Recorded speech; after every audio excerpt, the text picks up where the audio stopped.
over is I'm going to break down the setups, the playbooks, and then after I break down the playbooks, then I'm going to talk about the topic that I want to talk about, which is delayed gratification and why delayed gratification is such a powerful tool. And a lot of things that I realized and observed from that, and some systems that you could put in place to help when it comes to that. But the first setup that I do want to go over, since we were talking about it a few seconds ago, is the domain expansion. So when it comes to the domain expansion, what the domain expansion looks like is this. I try to connect it to my TV. What the domain expansion looks like is this. So the requirements is very simple. Price is consolidating within a trend. It's very important. That last part is important. Price is consolidating within a trend. Not if price is just consolidating, there's no trend, the domain expansion is not relevant because the domain expansion is it goes along with the trend. So price is consolidating within a trend.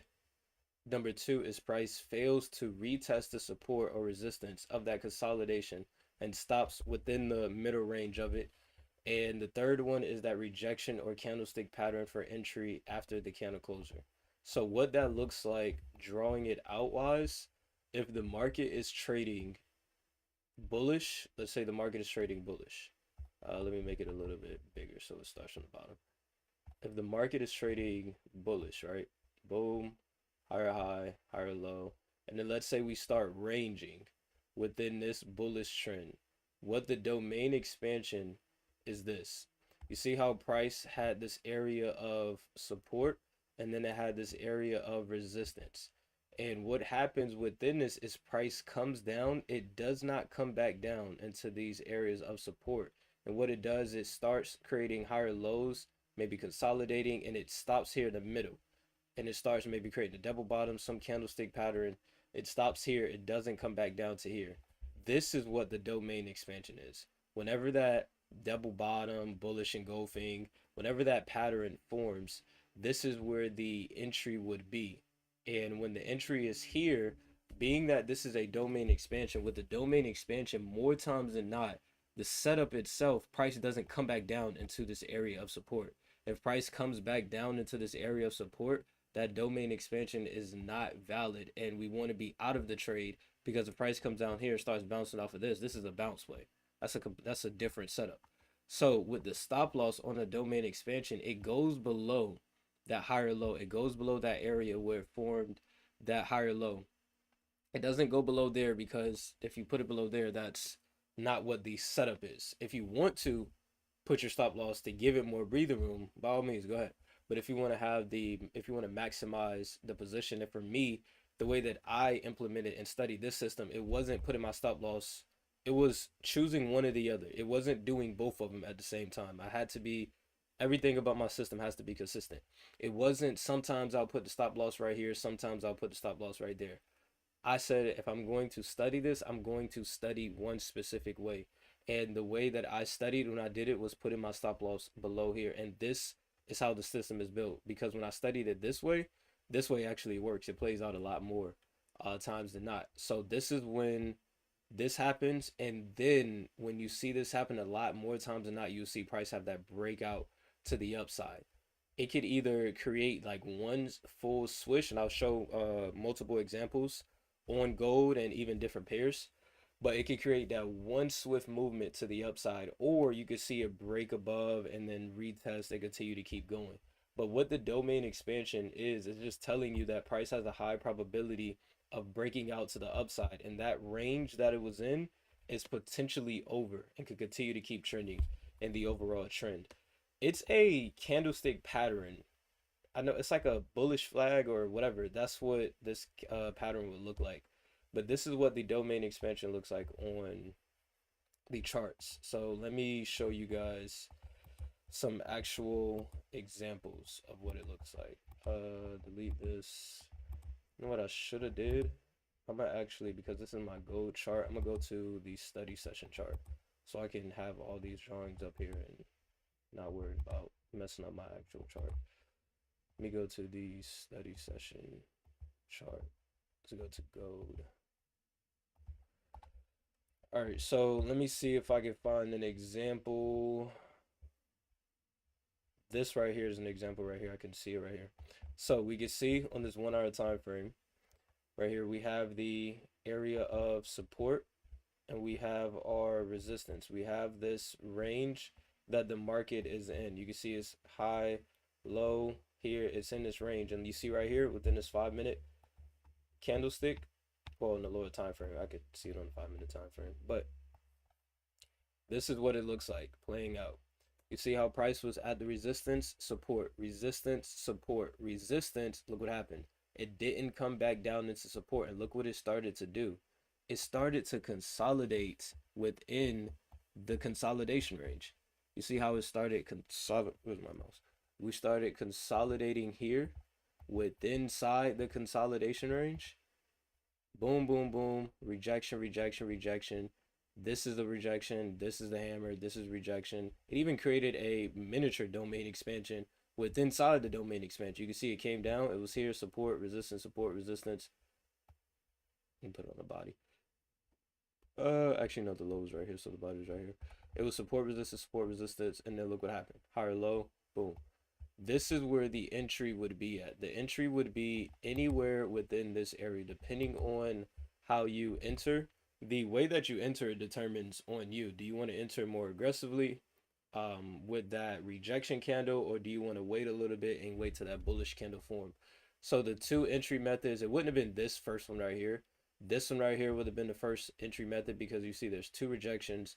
The stop loss, once again, it would not go way below here. It wouldn't go way below the support because that's a bounce play rejection. The stop loss would go below the support area. And the first entry would have been either here, or if you wanted to wait for this bullish candlestick. And the take profit is always the previous highs that formed, which was one was right here, of course, and then one was right here. Since this aligns with the body, I'm just going to put this line right here because this is the closest to it. So with the domain expansion, the difference, and I'll show it as well, the difference between the bounce plays, if we were to take a bounce play, our TP is going to be the highs every time, or the lows, depending on what it is. That's what the bounce play is. A domain expansion, price is going to break out of it. That's what the setup is. A domain expansion, price doesn't create that higher low and then just come to the high and stop. So we're not going to put our take profit at that high. We're going to actually put our take profit higher above because that's where it's going to expand and break out. And take profit would have been here, and look, as we can see, look what happened. Boom, price ended up playing out. Boom, boom, boom. Came up to this area of resistance. That is one scenario. Let me see if I can find another one where it actually played out a lot smoother. Let me see, because domain expansions, I've noticed they happen every day. Every day you see them more often, and the time frame that you see them on makes a very, very, very huge difference. If you see a domain expansion, here you go right here.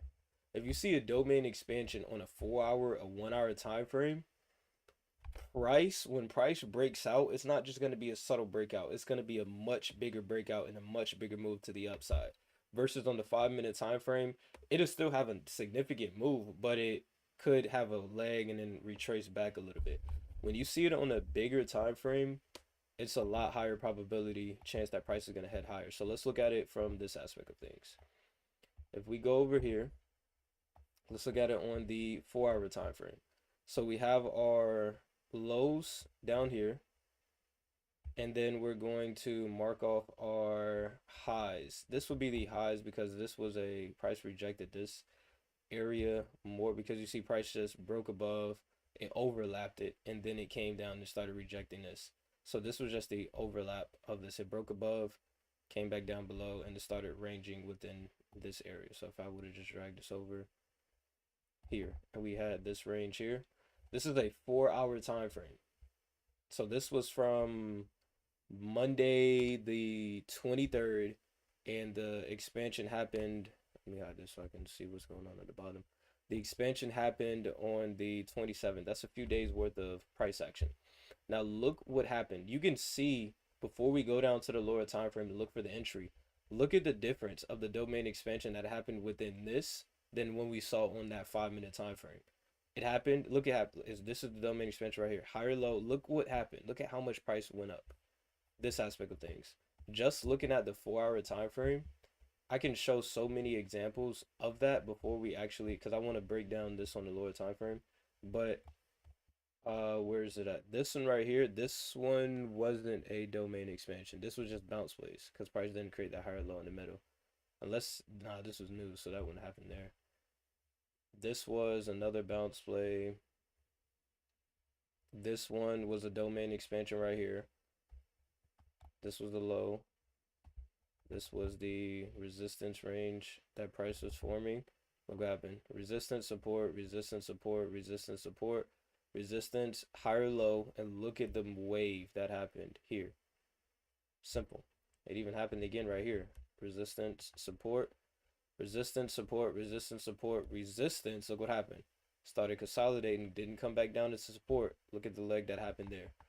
So that's what the domain expansion would look like. I'm gonna show you guys the entries in a second, but that's literally what it is. And you see how the time frame that it plays out makes such a bigger role. Look at the leg that happened when this happened. Look at the leg that happened when this happened.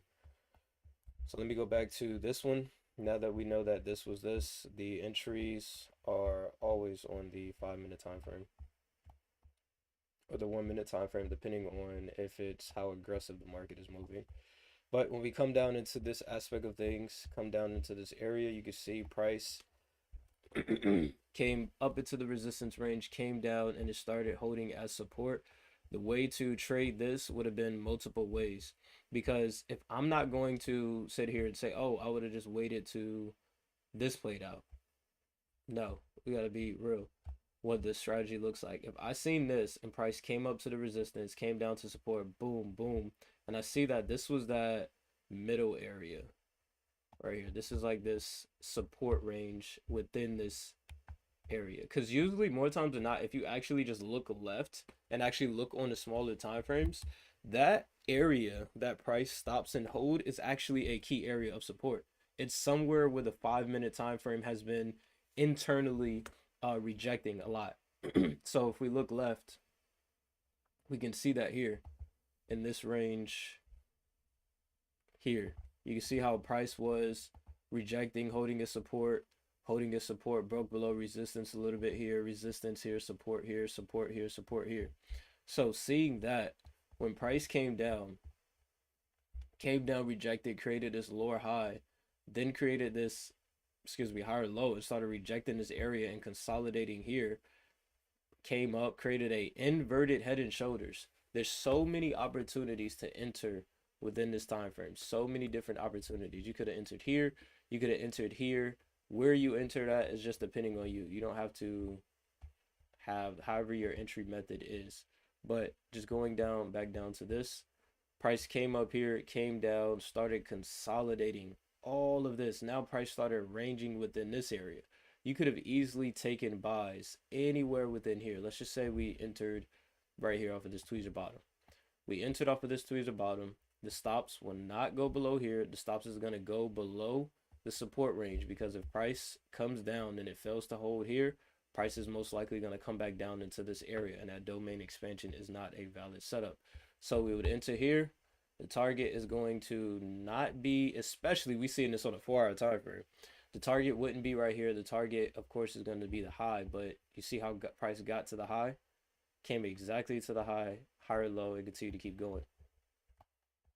But the way that I would have did this specific trade, because the market is at this point in time, if we look left, the first area would have been this area, and then I would have looked to target the next key resistance range, which would have been right here. Boom, and look what happened. Look at the move that happened on this. This was a 4 hour time frame domain expansion, and look at how much it expanded all the way up there. So that is what the domain expansion looks like in simple terms, and that's just literally how you would trade it. That's how I trade it every single day. That's one setup. Let me see.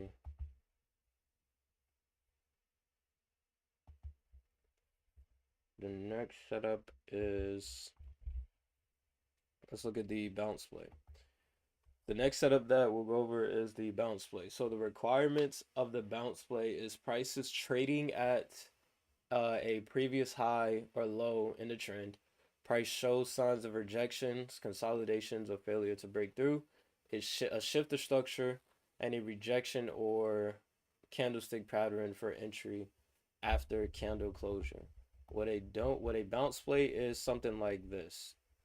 When price is, we have a resistance or support, and it's the difference. It could be just like the consolidation range, but instead of that domain expansion, let's say the market is trading bullish, boom, boom, boom, bullish, and now we are bouncing off of the range. The bounce plays is taking buys, buys, buys, buys, buys here. Always taking buys at the bouncing of the area support. Bounce play, bounce play, bounce play. The market is bouncing off of a key area. That's one scenario. Or if the market is, let's say, trading bullish, right? Let me make it a little bit more. Trading bullish, boom, boom, boom, boom, and it comes down to an area of support. Let's say it comes up a little bit, comes back down, creates that double bottom, bounce play. This is what a bounce play is. Boom. Entry would be here in this area, and always looking to target highs, of course. That is what a bounce play looks like. This right here, price came up, came down, came up, created this double top. That's a bounce play. Price came down. 1 hour time frame for an example. Right here where gold is currently trading at. Boom. This and this, the bounce play. Price came down. At this point in time, you wouldn't have known that this was in a consolidation. This would have been a break and retest. Price came down, came here, consolidated here. This is a bounce play. Price comes up to resistance, is rejecting resistance. That's the bounce play. That's what the bounce play looks like. Come over some more. We can see this area of support and resistance. I can see it on a lower time frame right here. I'll go to the 5-minute time frame. This right here will be a bounce play on the 5-minute time frame because you can see price came up into resistance, came back down, came back up into resistance again, and rejected it. I remember seeing it on GU. GU created a beautiful bounce play last night, but look at this. Price comes up into the resistance, comes down. What does it do? Comes back into this area, rejects it, comes down. The bounce plays are basically double tops, double bottoms. That's what basically the bounce plays are. The double tops, double bottoms, or price bouncing off of a range. It's not a break and retest. It's price bouncing, continuously bouncing off of a range. That is, in very simple terms, what the bounce play is. The next setup is the break and retest, which is the domain expansion and the break and retest setups are the setups that I take the most often, especially when the market is trending. When the market is trending, the domain expansions and break and retest are the setups that are presented to me the most, and breakouts as well. And bounce plays are presented more when the market is ranging and there's not a lot of volume in the market. So those are when those setups are present a lot for me. But break and retest is very, very simple. Everybody should know what a break and retest is. Break and retest is price breaks above an area, comes back down, holds the support, and continues to keep going in that direction. Simple as that. That's simple, simple terms what a break and retest is. What gold is doing right now is a break and retest. Price held as the support, it closed below, it broke below, pulled back up, retested, held as resistance, boom, break, retest, rejection, rejection, bearish candlestick, entry. This is what a break and retest looks like. That's simple. That's it. Everybody should know what a break and retest does. It's not complicated, and I'm not going to make it complicated because there's no reason to make it complicated. But that's what a break and retest setup is right here, where this was this high, price broke above, came back down, retested, break, and retest. It retested here, continue to keep going in that overall direction. That's what the break and retest would look like. And the last setup is the breakout setup. That is when the market is trending or breaking out of a domain expansion. So um, that's how I can enter multiple positions, especially within a domain expansion. That's how I can enter a breakout and a domain expansion. But the momentum is present. Price is trading at the previous high or low. Price breaks above or below with momentum. Entry taken on the break with targeting a 1 to 2 and valid if price immediately pulls back into the range or high or low. So what a breakout setup is if the market is trending, creating higher highs and higher lows. And price, there's a lot of momentum here, and price breaks above the high with a lot of momentum. This is where the breakout would take place. The breakout is just looking to catch the momentum that's happening. It's not looking to flow all the way into some major TPs, into major areas. No, it's just looking to catch this current momentum that's happening at this point in time. And for the breakouts, all I'm looking to do is target that 1 to 2. Once I am up a 1 to 2, I immediately move my stop loss to a 1 to 1, and I continue to keep trailing my stop losses by R multiple when it comes to that. The breakouts are when the market is just dropping or just shooting up, where there's so much momentum in the market. And the reason why I said that I love that setup so much, especially when it comes to domain expansions, because more times than not with the domain expansion, when you see that happening and then it breaks out, that initial breakout is what that leg is before it comes down to retrace, which is an example back right here where we had this domain expansion over here, boom, the low, and the high that was right here. Look at this. This was the domain expansion right here, the domain expansion here, and look what happened here. This was the high. I gotta go down to 5-minute time frame, and these are taken on the 5-minute and 1-minute time frame depending on the momentum. So here, knowing that the domain expansion is happening, and the only time I will take a breakout if the market is ranging is only based on the domain expansion. If the market is just ranging in itself and then it breaks out of that range, I'm not taking that breakout because that could be a fake out.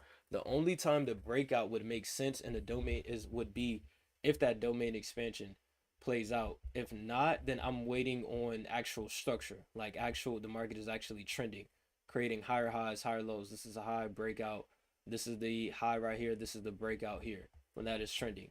The domain expansion is only if the market is creating that domain expansion. That's the only time I'll look for a breakout here. So this was the high. This was the previous high right here. And I'm going to take this off. So price breaks above the high. Look at all the momentum that's going on. My entry will be once price breaks above the high with the momentum. My stop loss is going to go below the range, because if price immediately breaks out and then it comes directly back in, that breakout is not valid and I want to immediately get out of the trade. So this is a quick setup. And then for me, how this setup will look, I would target a 1 to 2, which would be here at this point in time. When price gets to my 1 to 2, what I'm going to do is move my stop loss to a 1 to 1, and I'm going to trail my stop loss according to our multiple. Price would have shot up, I would have been up a 1 2 3, then I would have moved my stop loss right here to a 1 to 2. Price would have came up to a 1 to 4, I would have moved my stop loss right here to a 1 to 3, and then price came up a little bit more, let's just call it a 1 to 5. Price came up to 1 to 5, move my stop loss to a 1 to 4, and I would have got stopped out right here at a 1 to 4 on that breakout setup. That is what it looks like when the domain expansion is present. Let me see if I can find where the market is actually trending. Let's do, I want to see, because the market has to be trending for that to be valid. Okay, this is a actually I remember the market when this drop happened. Yeah, this drop happened. Let's look at this drop. Yeah, there was so many breakouts happening over here within this area. So let's go over here. This is what it looks like when the market is actually trending. I can clear as they see one right there. But price right here, this was the low. And as we can see, the momentum that happened, the momentum that was present in the market, boom, price broke below the low and continue to keep going down. Here, lower high, we can see there's a lot of momentum being present. So this is the low right here. Price comes down, and this is an example, right? This is two examples. I would have to go to the 1 minute time frame because that's just how you would actually see this on the 1 minute, because there's momentum in the market. First example would be right here. Let me see. Where's that? Okay. Remember, this was the low on the 5 minute time frame. This is where this line is at, is where the closes were. So we can see price came down. It didn't close below. It didn't close below. It didn't close below. It didn't close below. So we would have waited. Price came up. Boom. It closed below. Now we enter. This is where we would enter this candlestick here. The stop loss will go right above this range because remember, if price immediately returns back into the zone, this setup is valid. If this candle closes and then price just comes back up in here, the breakout is not valid. We don't want to be in the trade. Stop loss will go right above here. Take profit. We're always looking to target a 1 to 2. Once I'm up a 1 to 2, then I'm immediately moving my stop loss to a 1 to 1. And this is how I maximize my profit and minimize the risk. I'm not just going to close the trade at a 1 to 2, especially if there's momentum in the market. And the reason why because I want to give context to why I have my system the way it is. Why is it that when I get up a 1 to 2, why don't I fully close the position? And there's a reason behind that. Because the pair that taught me this was Nas, trading indices. Indices taught me how to build the system the way it is. Because what I would do is I would get that 1 to 2 and I would close it. And instead of me just moving my stop loss to a 1 to 1 and trailing my stop loss, I would just be up a 1 to 2 and immediately close the position. And Nas would not always, but a lot of times that 1 to 2 ended up turning into like a 1 to 15 or 1 to 10 or 1 to 8 R multiple if I would have just constantly kept trailing my stop loss with the R multiple instead of just looking at my profit. Because the issue was that the reason why I kept closing, it wasn't because that I had like a full blown system in place. It was because I was making so much profit in such a little amount of time. Because it's a breakout, so it's a lot of momentum happening. So a 1 to 2 that would take me, let's say, an hour to hit originally, I would see that 1 to 2 in a matter of 2-3 minutes, 4 or 5 minutes. I would see that 1 to 2 in such a quick amount of time to see the profit that I made so quick. I'm immediately let me close it. So it wasn't the system, it was the emotions. And I said I got to put a system in place that allows me to that the market, no matter what the market does, the system has to be calm and be able to adjust and maximize on it. So that's the reason why I trail my stop loss the way that I do now, instead of just getting up to a 1 to 2 and closing it. But once this is up a 1 to 2, stops get moved to a 1 to 1, and then price comes down. It's up a 1 to 3 right here. Stops would have got moved to 1 to 2, which would have been right here. Price comes down some more, all the way down to, I'm gonna just round. Yeah, this is a 1 to 6, so I would have moved my stop loss to a 1 to 6, and then move my stop loss right here to 1 to 5. So this is when I would have gotten stopped out of this position. Boom, would have secured this 1 to 5. Price comes down, creates another lower high. This is just the breakouts. Look what happens. Boom, price comes down. There's a lot of momentum. Price actually closes below.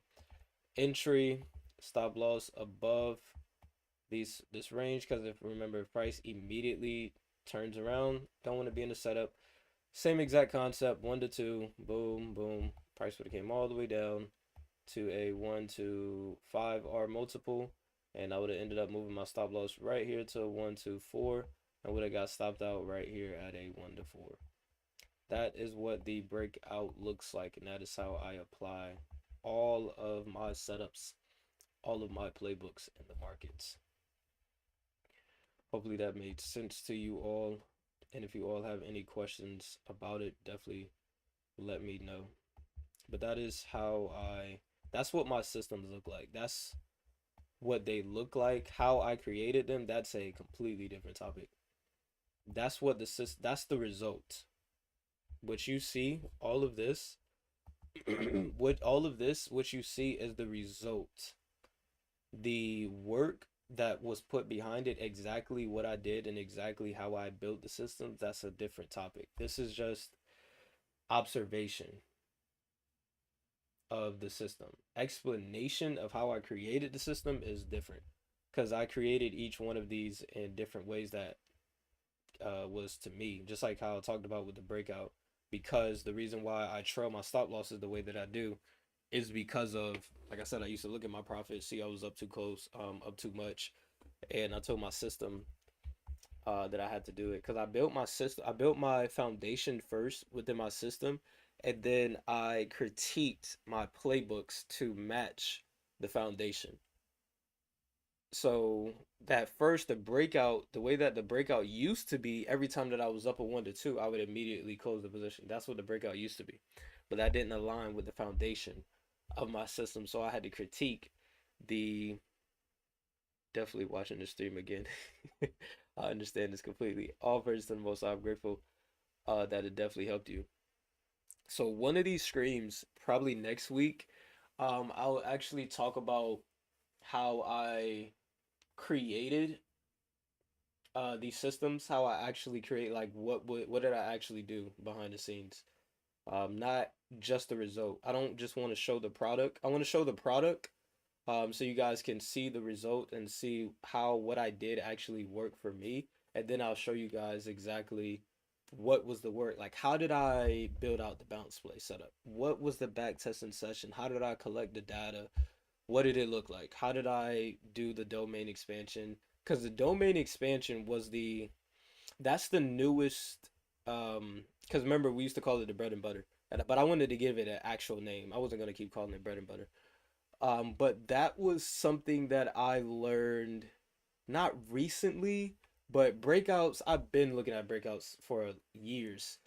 Breaking retest, that was the first thing I learned. And the bounce plays, you guys know that I used to have that. That one thing, the domain expansion, that the way that I built that was a lot of observations.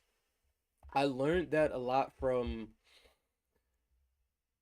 observation. Like I built that part out for the domain expansion from observing a lot because I would always be looking at the market, and the market, gold taught me that a lot. Gold taught me that a lot. Trading gold taught me a lot about the domain expansion. Gold and indices as well.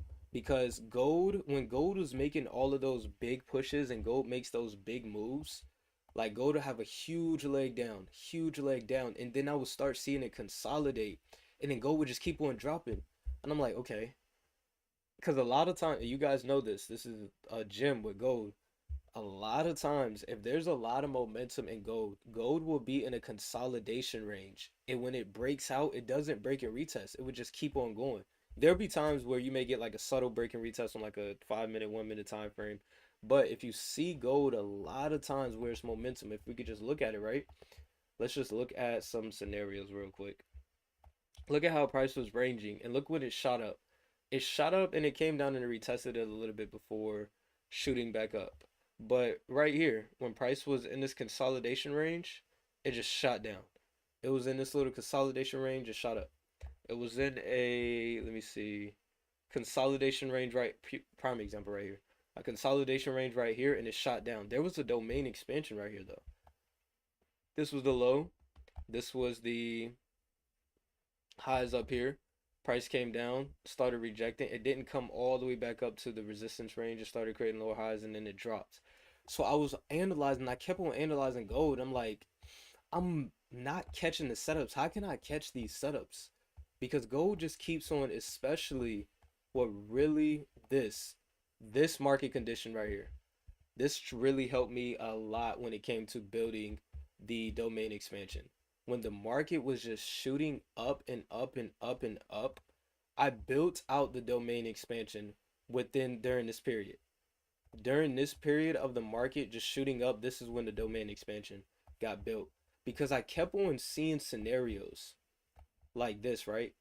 I kept on seeing these scenarios. This is a domain expansion right here.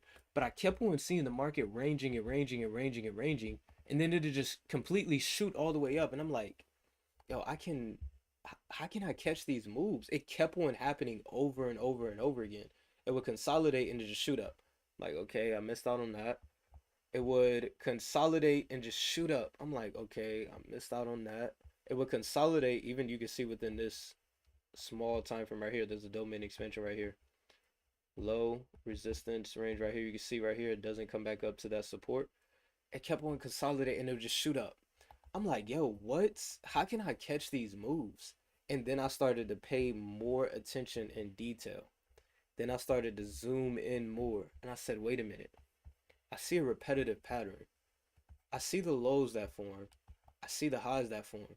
Every time, more times than not, I see a repetitive pattern. When gold breaks out of that consolidation and keeps going up, I see a repetitive pattern. Price keeps creating a higher low.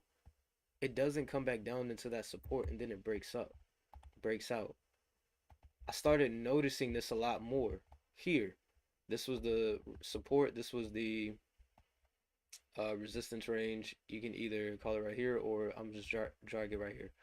I'm like, okay, it's ranging. I keep seeing this.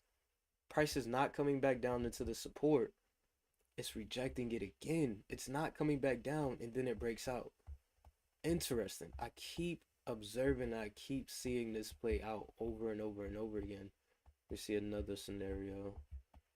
Because I remember seeing this right here. Even right here. Boom.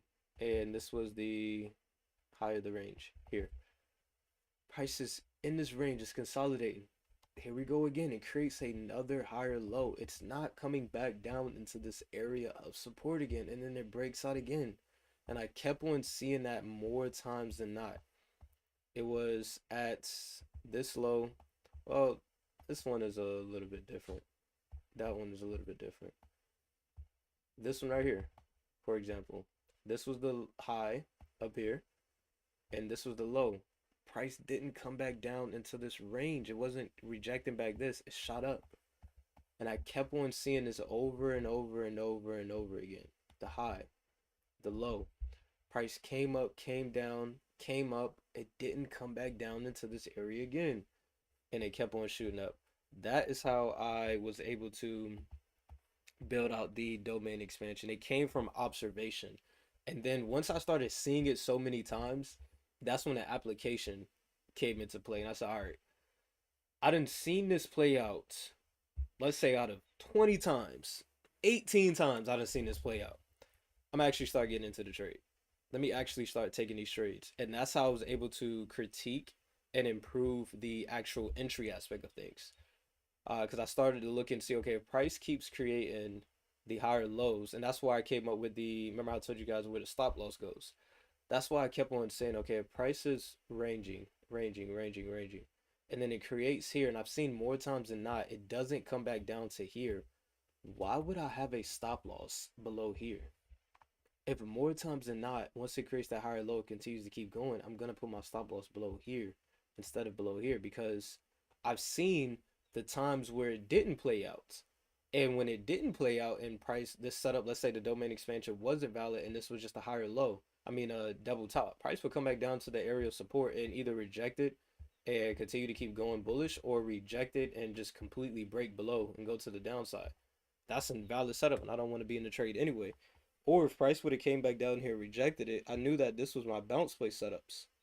This is the bounce play, and I would look to take buys here, and my stop loss would go below there. So I said it wouldn't make sense for me to diminish all of that R multiple that I could gain by having this huge stop loss. So I will put my stop loss below there. So that is how the domain expansion was built. I'll start making more, like when we do more lives, if I'm not trading, I'll do scenarios of showing you guys what it looks like, and I'll show you guys how I built my own thing and the things that I did behind the scenes to build the setups. But that is how the domain expansion, I vividly remember building that out. And when it came to me, how I built it out, for one, if you go into my notes, what you're not going to see is you are not going to see 50 screenshots of me documenting the domain expansion. I don't do that. That's not that doesn't work for me because that's not how I do things. I don't need to go and screenshot every single time. If I literally just went through and we just saw all those sides play out, that's how I studied it. I would go back in because I would see that play out so much, and then I said, "Wait a minute, I know that happened before." So I would just go back in time. I just kept on going back in time. I kept on going back in time, and I said, "Oh, okay, nah, this been happened. This happens a lot of times." And I didn't need to see a specific number. I didn't need to say, "Oh, I'm gonna go back 100 trades." I didn't go back and choose a specific number of trades. All I needed to see that if I'm looking at this setup and I looked at it so many times, hundreds of times, if this setup plays out more times than not, that's all that matters to me. I don't need to go and do all the data and all that because I already built out the break and retest and the breakouts, and I had already setups built out. I already knew how to build a playbook. When I first learned how to build playbooks, once again, that's a completely different conversation because when I was building out my first ever playbook and me learning how what a break and retest was and how to see it play out, that was a different conversation when I had to build that out. But once I had a system in place that allowed me to build playbooks, then I don't need to collect like all that technical data and all that. That's irrelevant to me. I don't build systems like that. A lot of the stuff that I do now, um, most of the stuff that I do now, I don't need data no more because already all my systems work. My entire system in itself, I have the system built out. It works. But you guys are trying to build out your systems as well, so it'd be very beneficial to see how I built my system in certain areas. So what I want you guys to do is I want you guys to tell me what system that you guys, let's say, want to build and that I have built that you want to learn how I personally, what I did to build that specific system. Not what the system looks like, but how did you actually build this system? The way that you do this, let's say you see something that I do consistently in the market, something about the way that I trade that you truly like and you want to implement within your own system and you want to try to take bits and pieces to build your own system, what is that thing or things that you want to learn more about? And I can tell you guys exactly how I built that system. You can apply, take bits and pieces to build your own thing.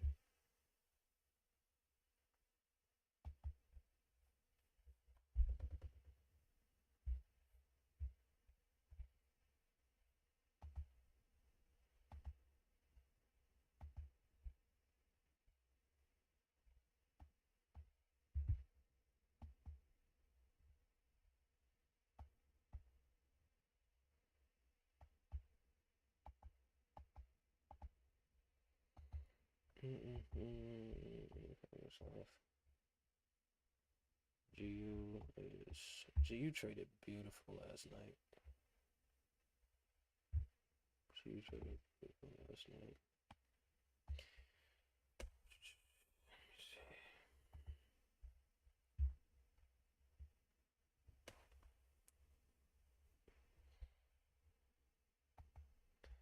It would be the breakout strategy for me.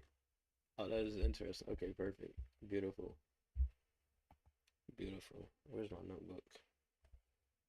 Where's my notebook?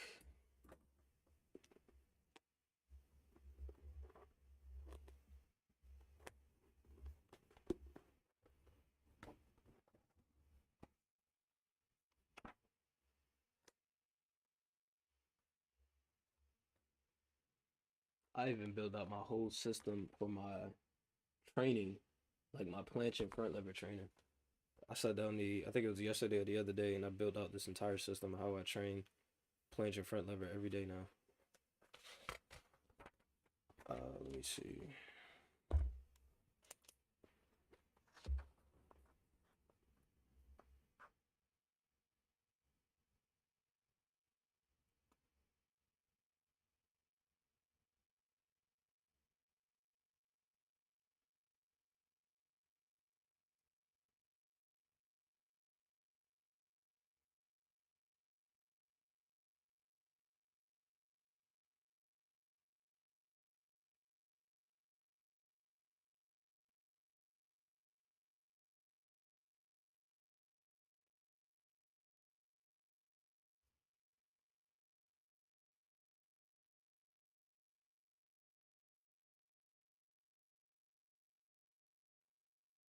I like the domain expansion, the flow with the bigger move.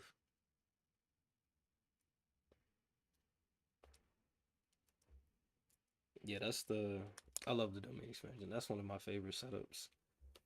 I love that setup so much because I see it play out so many times more often than not. It's like every time I see that setup, I'm always, I can, and I've taken the setup so many times that it's just like, it's just normal. It's just natural. When it plays out, I know the setup works, but seeing that setup play out so many times is just so beautiful.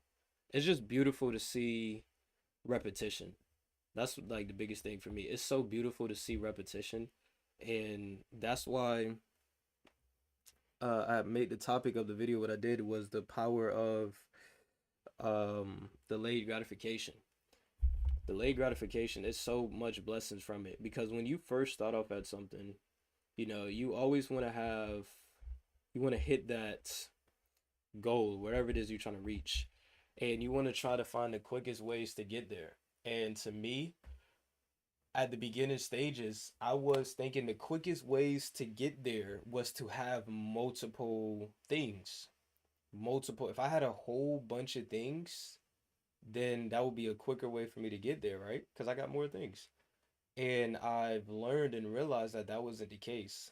It was delaying the gratification and honing in on a few things. And that's where it truly comes into play. Because I could easily have 10 setups, 10 different setups that I'll look for. And I can find a setup in the market every single day, every single second of every single day, basically. By having so many setups, I can look at all these different things. But for one, that brings confusion because that's not personally how I operate. And once I stop doing that, say, you know what, I'm gonna just actually just take the time and put in the work because this is what I've learned and observed. The issue is for most people is we seek and we've been brainwashed, not even brainwashed.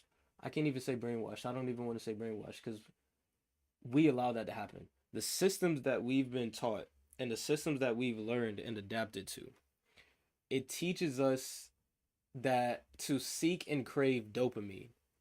We seek and crave that dopamine rush, that dopamine hit, right?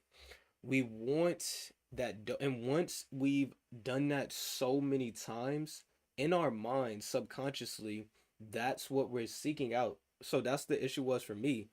I already had that system of that dopamine rush within me. So when I was trying to build out things on the charts and trading and trying to build out the system and stuff, I already had that dopamine in my mind. So the way I was trying to build it was to adapt to those dopamine rushes. So trying to flip accounts, trying to have like quick trades and get the super tight stop loss to get the biggest R multiples and um trying to get super crazy big funded accounts even though I didn't have a system in place and trying to flip all I was trying to do all it because I wanted that dopamine rush because that was the system that I was programmed to. That's why I blew all of those accounts because I was so accustomed. I was trying to apply that system to trading. And I've observed that that's not the case. When you simply change the system of that dopamine rush, so much changes. Everything, that's where you get clarity. The way that you trade, you're going to get clarity with the way that you trade. You're going to understand that you don't have to catch every single setup. You don't have to be in every single market. You don't have to be in every single trade. You don't have to open up your charts and trade every single day. You do not have to make money every single day. When you understand that and you truly implement that, everything else becomes so clear. You have an abundance of clarity. And the reason why I say this, I was studying, right? Not even studying, but like thinking of like clarity and the dopamine rushes because that's something I'm big on right now is those dopamine rushes. And this is a scenario, right? This is a live. This is what I'm doing now in real time. This is how I build systems. And I want you guys to observe how I build systems in real time. Not system I already built, things that I'm implementing now for this specific system. The system that I'm implementing now and the system that I'm building out for myself internally is delayed gratification. And how I'm building out this delayed gratification system, because I truly want to get rid of all of those dopamine, like to be able to control and not have all of those dopamine rushes. So for me, one thing that popped up in my mind is monks, right? Not the, and I'm not the whole, because I know they do Buddhism, like the Buddhist monk and all that, not that type of aspect of things, because I know obviously that's not of God. But I'm talking about how they operate. Monks as people. And I started to observe, and I didn't even need to go super depth. I have a couple videos that I want to show you guys, but I didn't need to go super depth into it. I just used my common sense to use wisdom. What is it about? Why do monks have the reputation that they have? When you think of a monk, actually, I want you guys to all answer this, right? Everybody answer this. When you think of a monk, not how they look, but when you think of a monk, what comes to your mind of of their character? Just give me, it could be words, it could be a sentence. When you think of a monk, when a monk comes to your mind, what do you think of? What do you see? Peaceful, calm.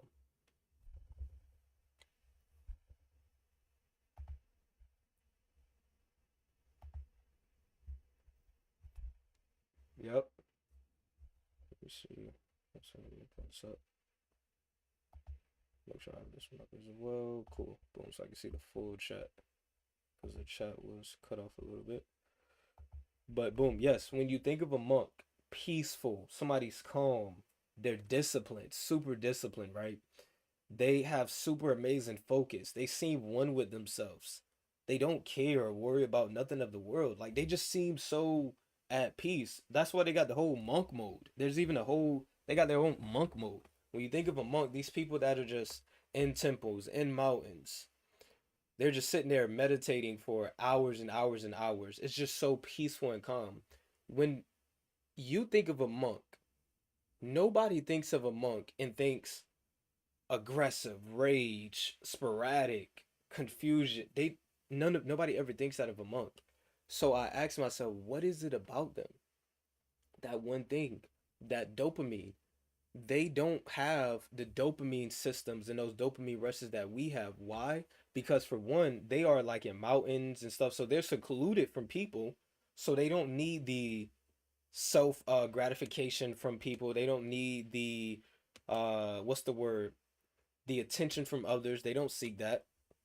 They don't be on social media, so they don't get those dopamine rushes of scrolling and scrolling and scrolling. They a lot of them don't have phones. They the foods that they eat is natural, clean, and they don't eat that much. They practice fasting a lot.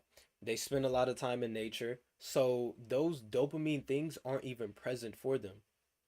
So if you do that for a long period of time, years and years and years, what happens is you adapt to that and you're able to control that. That's why they're able to sit there and meditate. They will say that they will meditate for 2, 3 hours straight, be out in nature and just sit there and just meditate for 2, 3 hours straight, sitting down in nature, sitting under waterfalls, just being in temples all day, just being in these places all day in silence and peace. Why is that?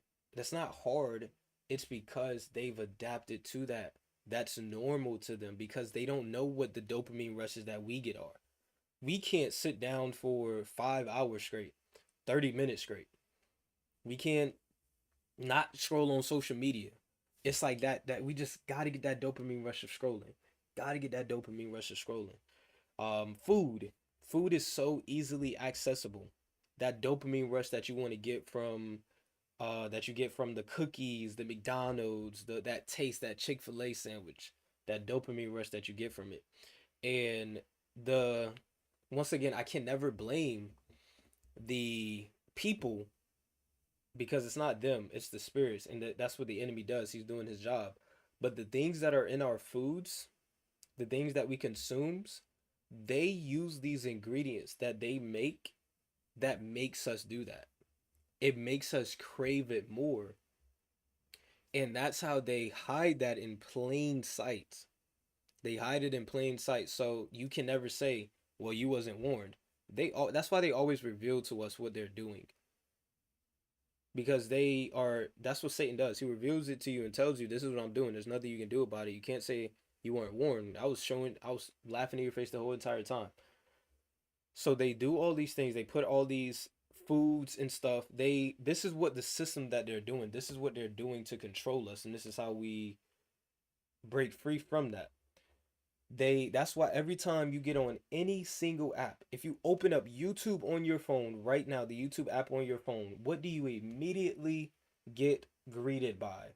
It immediately goes straight to your shorts, the YouTube shorts tab, where you immediately have a video to watch. Your For You page, where it's immediately somebody else's video.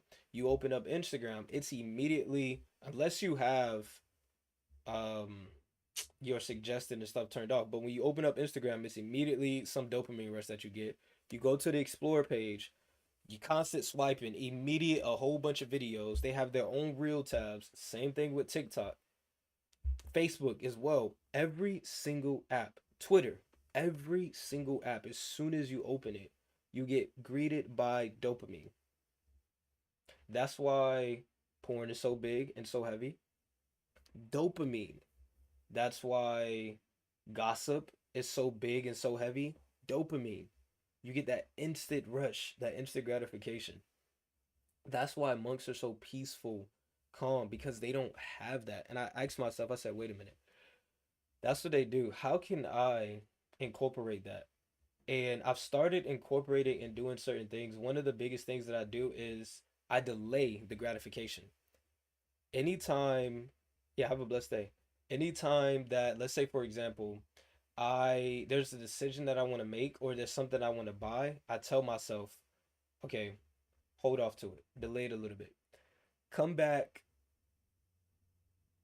a day later and see if you still want to make that purchase. If I am on my phone, right, and let's say I have a video, or let's say I posted a video, or I did something on social media, I posted something on social media.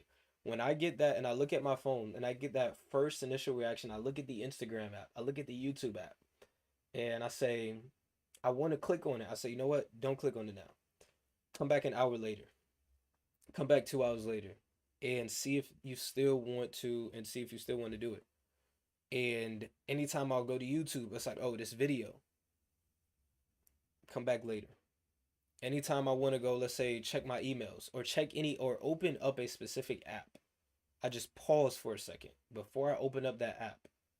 And I say, all right, come back to that a little bit later on. The only apps that, unless I open the app with intention, like I open up TradingView with intent to look at the charts, Trade Locker with the intent, or my Bible app with the intent to read it. And also I do that as well. I stop myself.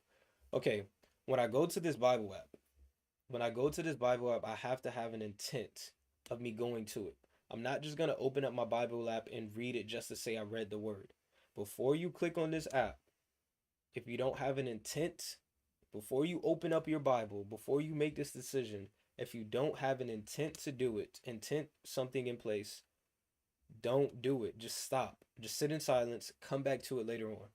And a lot of times, what I'll do is, instead of opening up Instagram when I have that, all right, come back later in an hour. Instead of me clicking on it, okay, let me go for a walk. I'll go take a walk, or let me go do some push-ups or some pull-ups, or let me go journal, or let me go read the Bible. That's the things that I'm implementing. And one thing that I've learned in fasting as well too, like whenever I want to eat and my body wants to eat, come back a little bit later. Come back. I've practiced fasting a lot, so fasting is easier for me. But the way putting it, the intent with that I have it now is very is beautiful. I would say, okay, my flesh is hungry. My flesh wants to eat. Come back an hour later. Come back 2 hours later and see if you're still hungry. Just go drink some water. Just drink some water. Drink some water and come back later and see if you're still hungry. And I've noticed that every single time I would delay those gratifications, delay those dopamine rushes, I didn't even want to do it no more. I forgot about it. I would go, let's say I posted a video, right? And I was gonna check on Instagram and go to Instagram. I delay it and I don't even open up the app for the rest of the day. Fasting. I'll do that and then I won't eat nothing for hours and hours and hours. And I keep on doing that. And what I've learned is how that correlates to the practice, but the results that come from that for me personally is I've observed that when I'm trading and I'm practicing that when I'm trading or when I'm reading or when I'm doing something, I'm a lot more focused for a longer period of time. When I'm trading, I can flow for a longer period of time. And I see the difference because before I would be able to flow and then I would get like distracted and I gotta look at my phone or do something other than that. But I can sit here and just be on the charts and flow for 3 hours, 4 hours, 5 hours straight.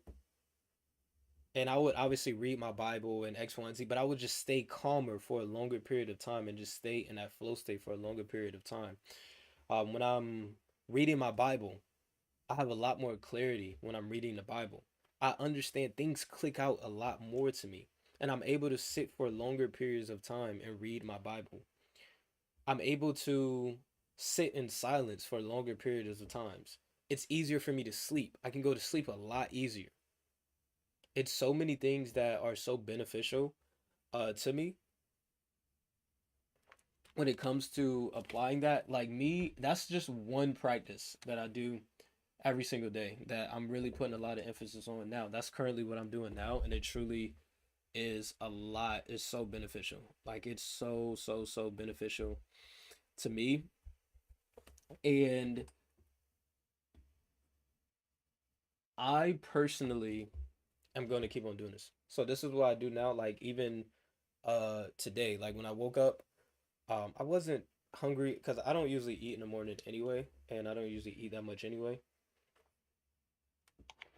But what also it allows me to do is also it allows me to examine myself and examine all the other systems that I have been accustomed to and how I can break free from those systems. So it gives me a lot more clarity, peace of mind. I don't have that brain fog. Like, because another system was the whole scheduling system. Like schedules, creating schedules. I've understand and I'm seeing a lot more how that system works. Because when I would read the Bible and I'm reading all this, nobody was following a like schedule like a 9 to 5. Nobody was working 9 to 5s. If God told him to go do something at 4 in the morning, if God said wake up when he told I forgot who it was. When he said wake up and the next time that you wake up, tell him say I am your servant is here. It could have been at 2 in the morning, 3 in the morning, 5 in the morning. It didn't matter. When God said to move, you move. When he told Jonah to go preach to that city, it didn't matter. Oh, okay, you preach to the city. I want you to go at 9 p.m. or X, Y, and Z or 9 a.m. If I tell you to do this now, you go do it now. And I've observed that that's how a lot that used to get into my mind because when I never was in, except for once in my life when I used to work at Foot Locker, but I was never in that 9 to 5 business, except for when I was at Foot Locker when I was in high school. But delivery driving isn't a 9 to 5. Trading isn't a 9 to 5. Being like self-employed, the business isn't a 9 to 5. So what I've observed is why am I? And I used to watch all the YouTube videos, the best perfect morning routine to schedule your day by blocks. And I get that if that works for specific people, that works for them. But I'm not talking about everybody else. I'm talking about me and my personal systems for me. Having a schedule isn't relevant for me unless there's specific things that I have to do at specific times, like do the meeting with you guys. That's what I have to do at a specific time because we do this at 9 o'clock. So that is specific. That is a scheduled time. But why would I set a scheduled time on the time that I have to go to the gym, or a scheduled time on the times that I have to eat, or that I have to do this, or I have to do that, or whatever. And I've observed how that system works in the real world. Once again, every single day, Monday through Friday, at 8 in the morning ish, You go out, it's a lot of people. Why? Because they're trying to get to their 9 o'clock job.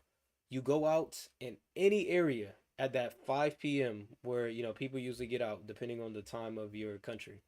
That 5 p.m. area, you go out Monday through Friday, any day of the week. It does not matter what day it is, unless it's um, the job, unless people are off. You always are going to see the same exact thing, a whole bunch of traffic. Why is it that there's always an insane amount of traffic at 5 p.m., but if you go to that same exact area at 3 in the morning, it's a ghost town? That's the system that's in place. And when I've observed that, I said, okay, stop trying to do schedules. Because what if God wants me to be in a deep Bible study session for 4 hours straight, right? And I set a time limit on, okay, I'm about to read the Bible for 30 minutes, or I'm gonna just read 10 pages, or I'm gonna just read for an hour. And I could be blocking my blessing when God was trying to download something for me. He needed to have a deep conversation with me for 4 hours. And within that third hour and 30-minute mark, that's when he downloaded an action for me to take. He could have been showing me all the things that's going on, teaching me of all these things, and I could have learned the teachings within the first hour, right?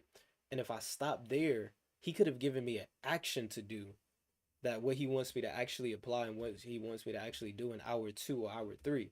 But because I said I'm only going to read for an hour, I'm only going to read for X, Y, and Z, that is the issue for me. That's why personally, when I observed about that, that's why I can't follow that. It's different for people that actually, if you work a 9 to 5, you have to adjust to that, and be able to, adjust within that things if that fits for you. And let's say you got families to spend time with your family or whatever. But the whole system itself, understand that even if you work a 9 to 5, just being real and being 110% honest, the 9 to 5 system is not to benefit any of us. And that's not to hate on anybody that works a 9 to 5. There's nothing wrong. But the 9 to 5 system is not here to benefit any of us. The 9 to 5 system is here to control us. Why do none of the people that run the world, why don't any of them work 9 to 5s? Have you ever asked that question? All the people that run the world, they don't work 9 to 5. The president does not work a 9 to 5. If you think about it, all the so-called elites, all these so-called people, right? They don't work 9 to 5s. Have you ever wondered that? There's a reason behind that. They are out eating children. They are doing this wicked stuff. They get together at whatever and they do all these rituals and all this X, Y, and Z. They're out eating children on yachts and stuff. They don't got no 9 to 5. The 9 to 5 system is here to control people. And that's what I had to realize and observe. And I'm observing that in real time now. It was never meant for us to work 9 to 5s. Name me one person in the Bible who worked a 9 to 5. Off the top, name me one person in the Bible who worked a 9 to 5 job. Just one. Just one. Name me one of, not even, I can't even say a person, because they used to have 9 to 5 jobs back then, because nothing new under the sun. Name me one chosen one. Name me a chosen one in the Bible who worked a 9 to 5. I can't just say person, because nothing new under the sun. They had 9 to 5s back then. But a chosen one that worked a 9 to 5. Can you guys name me anyone? Can you just, anyone, off the top of your head? Off the top of your head. Can you just name one? Just one person that worked a 9 to 5 off the top of your head. Highly doubt it. All these people, when you observed how they worked and how they did things, it wasn't based on a 9 to 5. If the cattle needed tending to, it didn't matter what time it is. Go tend to the cattle. Think about a baby, right? I always love when Christ said, if you just read the Bible and just read, if you do a Bible study session, Read what the Bible talks about being like a babe, because it mentions that multiple times in the Bible. But read what the Bible talks about when it says like to be like a babe. That it'll really make you look at things differently. They made us slaves to corporations. Exactly, Leah. They made us slaves to corporations. It's modern day slavery. Nothing is new under the sun. Just like how slaves back then were tied up, chains, and getting whipped and all of that, and they had to go out into the field, they had to do all that. Slavery, what the history books taught us as slavery, right? The history books, because those are all lies anyway. Do you guys know who made our history books? Isn't it what was it? Ghislaine Maxwell's father, whatever. The history books that they gave us are all fake anyway. It's all not fake. Not all of it is fake, but it's not. It's lies. It's not the truth. But think about it. The slavery that we learned back then, and that's why they made it such a big thing. Because when you think of slavery, what was the system that was engraved in our mind with slavery? Slavery is the system of, oh, when people were chained up, they were shipped, and they were beaten, they were in cotton fields, they had to do this, they was X, Y, and Z, master on their needs and stuff. Yes, that was slavery. But that's what's so pinpointed as slavery. Modern day slavery is the 9 to 5. People are in slavery right now driving the nicest cars. That nothing is new under the sun. People that have the nicest houses are in slavery. People that ride in the nicest cars, the nicest clothes, nicest outfits, have all the followers. That's modern day slavery. That's not to say everybody that does that, but what is slavery? Let's actually look up the roots word. What is slavery? What is the definition of slavery? What is the definition of slavery?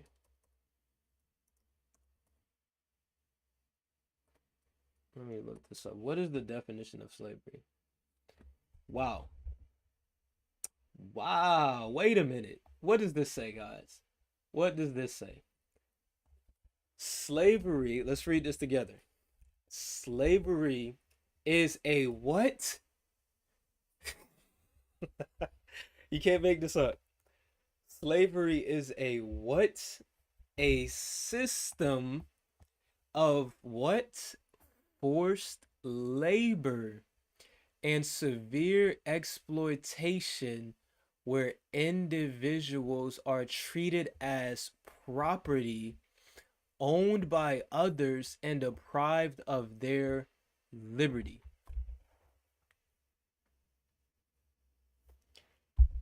So read that definition and what does my so read that definition, right? Slavery is a system. Let's look at this in modern day society. A system, then we just took, well, isn't this whole thing about systems, right? Of forced labor. That definition is too real, bro. I'm telling you. Come on, man. Come on, man. It is forced labor at a 9 to 5. What do you do? You're forced to do this. And if you don't, guess what? You get fired. You're forced to do this. Guess what? If you don't, I'm not going to give you no money. If you don't do what I tell you, I'm not going to give you no money. And if I don't give you no money, guess what? You can't afford that car that you have. If I don't give you no money, guess what? You don't have food on the table. If I don't give you no money, guess what? You don't have a roof over your head. You can't pay your bills. You're going to be broke. You can't have no clothes. So what does that force you to do? You're forced labor. You're forced to, I got to go to work. I got to go get this money. If I don't, I can't eat. If I don't, I can't, provide. And severe exploitation. They are exploiting us. They're exploiting your emotions. They're exploiting your character because think about it. People will do anything for money and fame now. We see that. People will do anything. They don't care for money and fame. Like I say, even the richest people that you see in the world, they are in slavery. Forced labor, corn stars. Porn stars, forced labor, severe exploitation. Porn stars are treated as what? Property. And who are they owned by? The industry that they're in and deprived of their liberty. But don't they make the most amount of money? Remember the thing of the OnlyFans models who made more than the NBA players? These stars, think about it, actors, actresses, they're forced to do these. You guys see the movies, right? And you see the scenes of people that are like being humiliated. They like, yo, like I can never see myself doing that. Like they're doing these such, they got them dressing up as that. Now that's those are humiliation rituals. But they got these people dressed up as women. Got men dressed up as women. Tyler Perry got all these men dressed up as women and doing all this, crawling on their knees and acting like animals and all this wicked stuff, right? Even like the kid shows that we used to watch, like the Ariana Grande's, like Victorious Ariana Grande, the way that she acted, like acting like you're dumb. That's how you had to operate like that. But guess what? Isn't she super wealthy, super rich? Doesn't she have a lot of money? So it's not just the typical 9 to 5 worker that is a slave. No, you got the richest and wealthiest people that you see, the most famous people, the rappers and stuff. They sell their soul for their money. So that means when you sell your soul to Satan, if he forces you to do something and you have to push out an agenda, you have to do it. And if you don't, guess what? You get taken out. And all of that goes away. Where individuals are treated as property. Let's go back to the normal person, right? The regular 9 to 5. They are treated like property. Think about it. All of these people, even though not, they're not just treated by property by the business, right? They're treated by property by others. Self-examination, right? When you go into restaurants or you go into grocery stores, look at how these workers are treated like property. These let's say you're at a restaurant and something happens with your burger and you wanted your steak well done and it came medium rare. Literally, it's like you wanted it well done, it came medium rare. And you're getting outraged and you're getting mad at the person in X1Z. They're being treated, oh, it's your job. What do they always say? It's their job to do this. It's their job. They're supposed to clean it up. They're supposed to do this anyway. This is your job to do this. What are they treated like? Property. I be in grocery stores all the time, right? And there may be, let's say I go to Walmart or I go to any grocery store, Target, whatever, and there's a whole bunch of people in there, and let's say only 1 or 2 workers that are actually doing the register to check people out. The people be outrageous. They don't have no more people. You need to hurry up. X, Y, and Z. Blah blah blah blah blah blah. They're treated like property, and it gets to the point where those people start feeling like their property. You start getting in that repetitive of, hey, how are you doing? Good day. Hey, how are you doing? Good day. Hey, how are you doing? Good day. And like you just become a robot. I've observed that. I remember, I think I told you guys about this. I went to what was it? What was it? BJ's. I went to BJ's. And you know how, if you ever go to, I don't know if there's like at that or the other places, but they always have somebody at the door that whenever you leave, they check your receipt to make sure that everything that you're leaving with you paid for. And I was going out, and this lady, it's like she was a robot, bro. She said the exact same thing in the exact same way to like 3 people. It was, let's say it was like 2 or 3 ladies ahead. She said the exact same thing. And then it got to me, and she was so such in that program. She called me a lady as well. Like, because she called all of them ma'ams, right? She said all the ma'ams. And it got to me, and she called me a ma'am as well. Like, she didn't even hesitate and stop to fix herself. She kept the same exact emotion. Checking it, yes, ma'am, have a good day, ma'am, boom, checking it, yes, have a good day, ma'am, boom, checking it. And she got to me and did the exact same thing and didn't even break start. You get to the point where you start getting so consumed by that and you start getting treated like property that you start doing those type of things. But that's very, very deep. That is a very, very deep definition. They're owned by others. When you work at Walmart, Walmart owns you. That's just real talk. You're owned by the corporation. Where you're working at dealerships and stuff, you're owned by Mercedes. Why is it that you have, I see it every day in the neighborhood. Why is it that I see Amazon workers delivering people's packages? These people, their job is the not is one of the most important, right? Because how you going? How I'm gonna get my Amazon order? Somebody gotta come drop it off. I ain't gonna go like I'm not gonna go pick it up, go all the way to the ware shop and pick it up. Somebody has to drop it off. So their job is so important for your package to get there. Amazon makes. Let's look at this. Let's look at the statistics. Let's look at a big company like Amazon, and let's look at the rate of how much they get paid, and let's look at how much the company makes. So, how much does Amazon make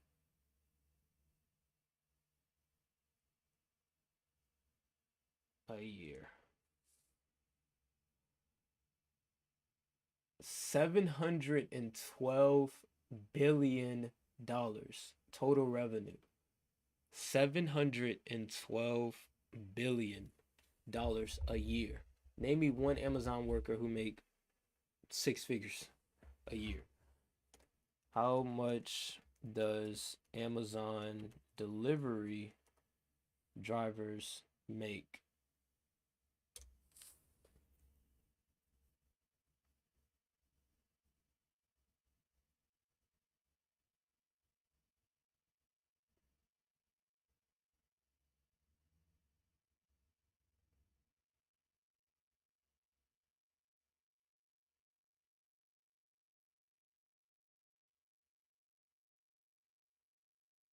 $18 to $25 an hour.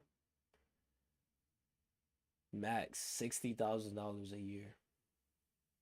A company that makes $700 billion a year is paying their drivers that have such a major role $60,000 a year. You're making $18 to $25 an hour from a company. How much does Amazon make? How much does Amazon make in an hour?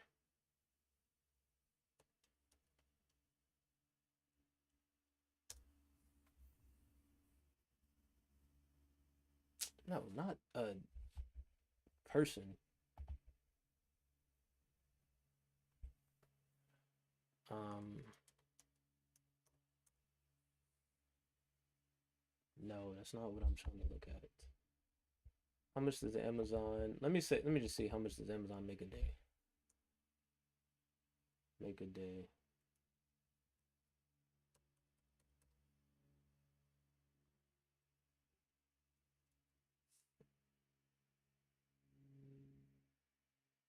Amazon generates over 2 billion in revenue every single day.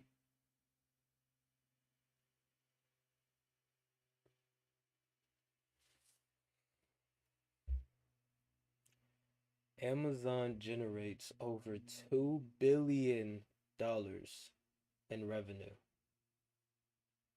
and the workers are getting paid $20 an hour, and they make 2 billion a day. Doesn't that sound like somebody who's owned by others and deprived of their liberty? Why would a company that's making $200 billion a day give you $500 a day?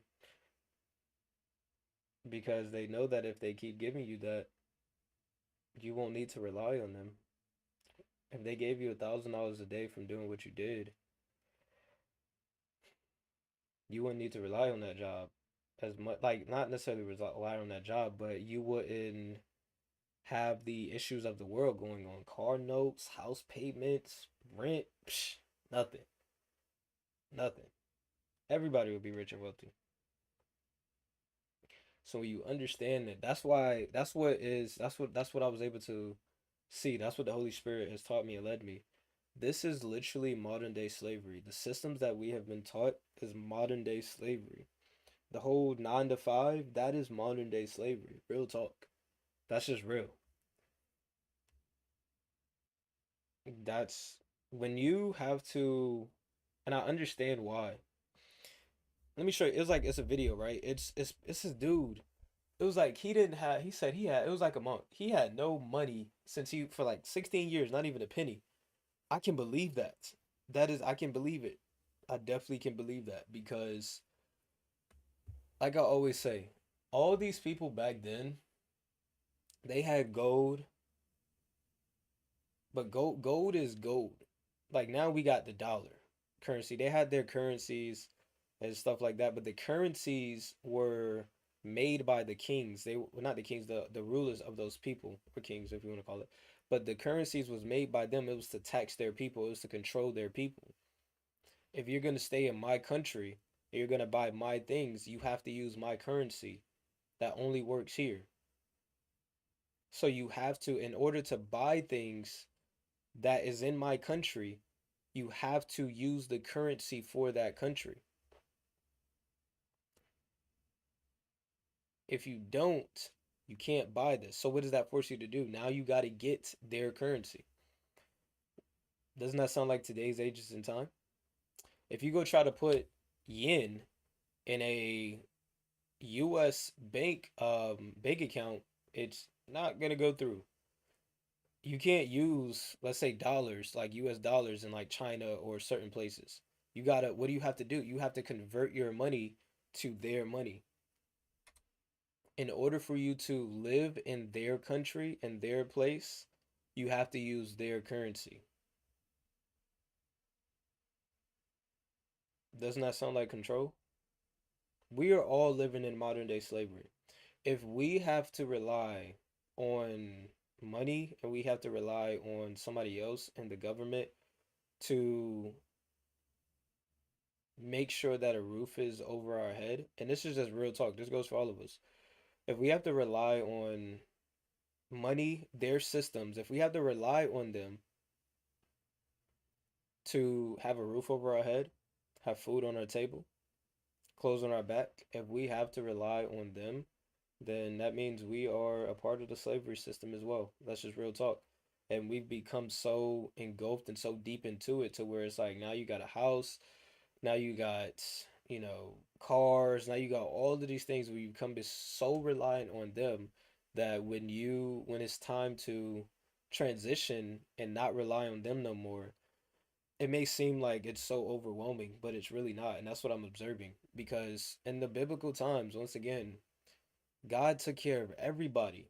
Nothing is new under the sun. The same God that was taking care of Joseph, that was taking care of all those people, is the same Yah that is still here today. Same God. Back then, they were actually handy. I forgot which one it was that was that was a very, very skilled craftsman. I don't want to say the wrong name, but he was a very, very skilled craftsman. But they can do things. They know how to build their own places to stay. They had to travel a lot. So that when they had to travel from place to place, especially when they was preaching the word and traveling, especially like with Moses in their time, if it took them 40 something years, a 10-day trip that took 40 something years, and they was constantly traveling, God got them through all of that. The foods, natural things that was in the world, the animals, they was hunting the animals. They know how to hunt, they know how to skin, they know how to cook the meat, they know how to grow their own crops, they know how to build their own huts, like build their own places to stay. They know how to build their own clothes. The thing about it is the way that we are supposed to be like living. That's why I said like I want to share some videos about these monks as well.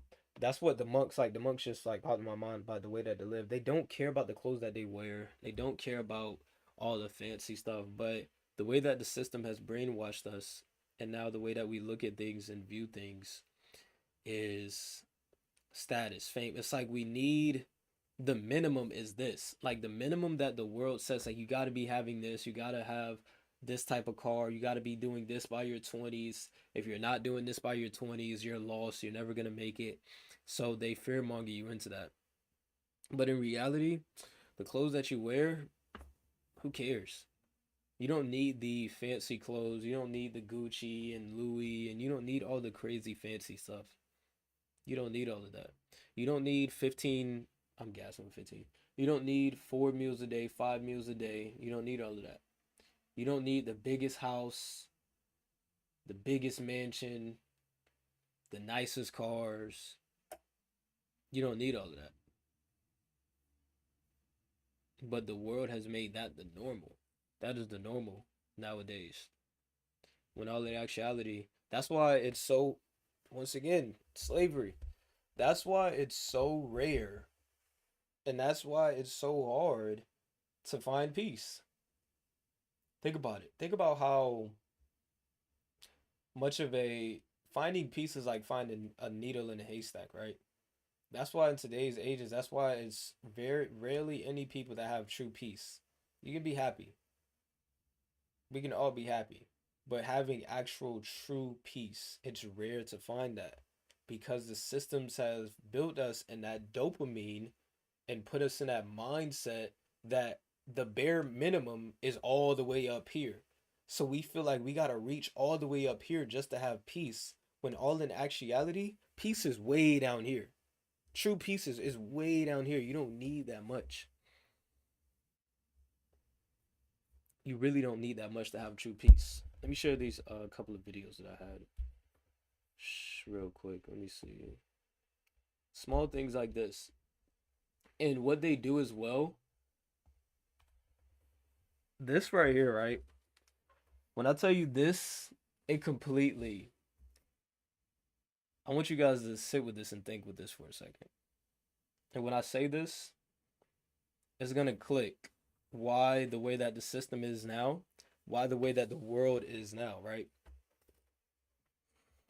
Have you guys ever seen when they showed us their agendas where they have, let's say, a riot, they have a big group of people, and they would plant certain people within that environment to cause commotion?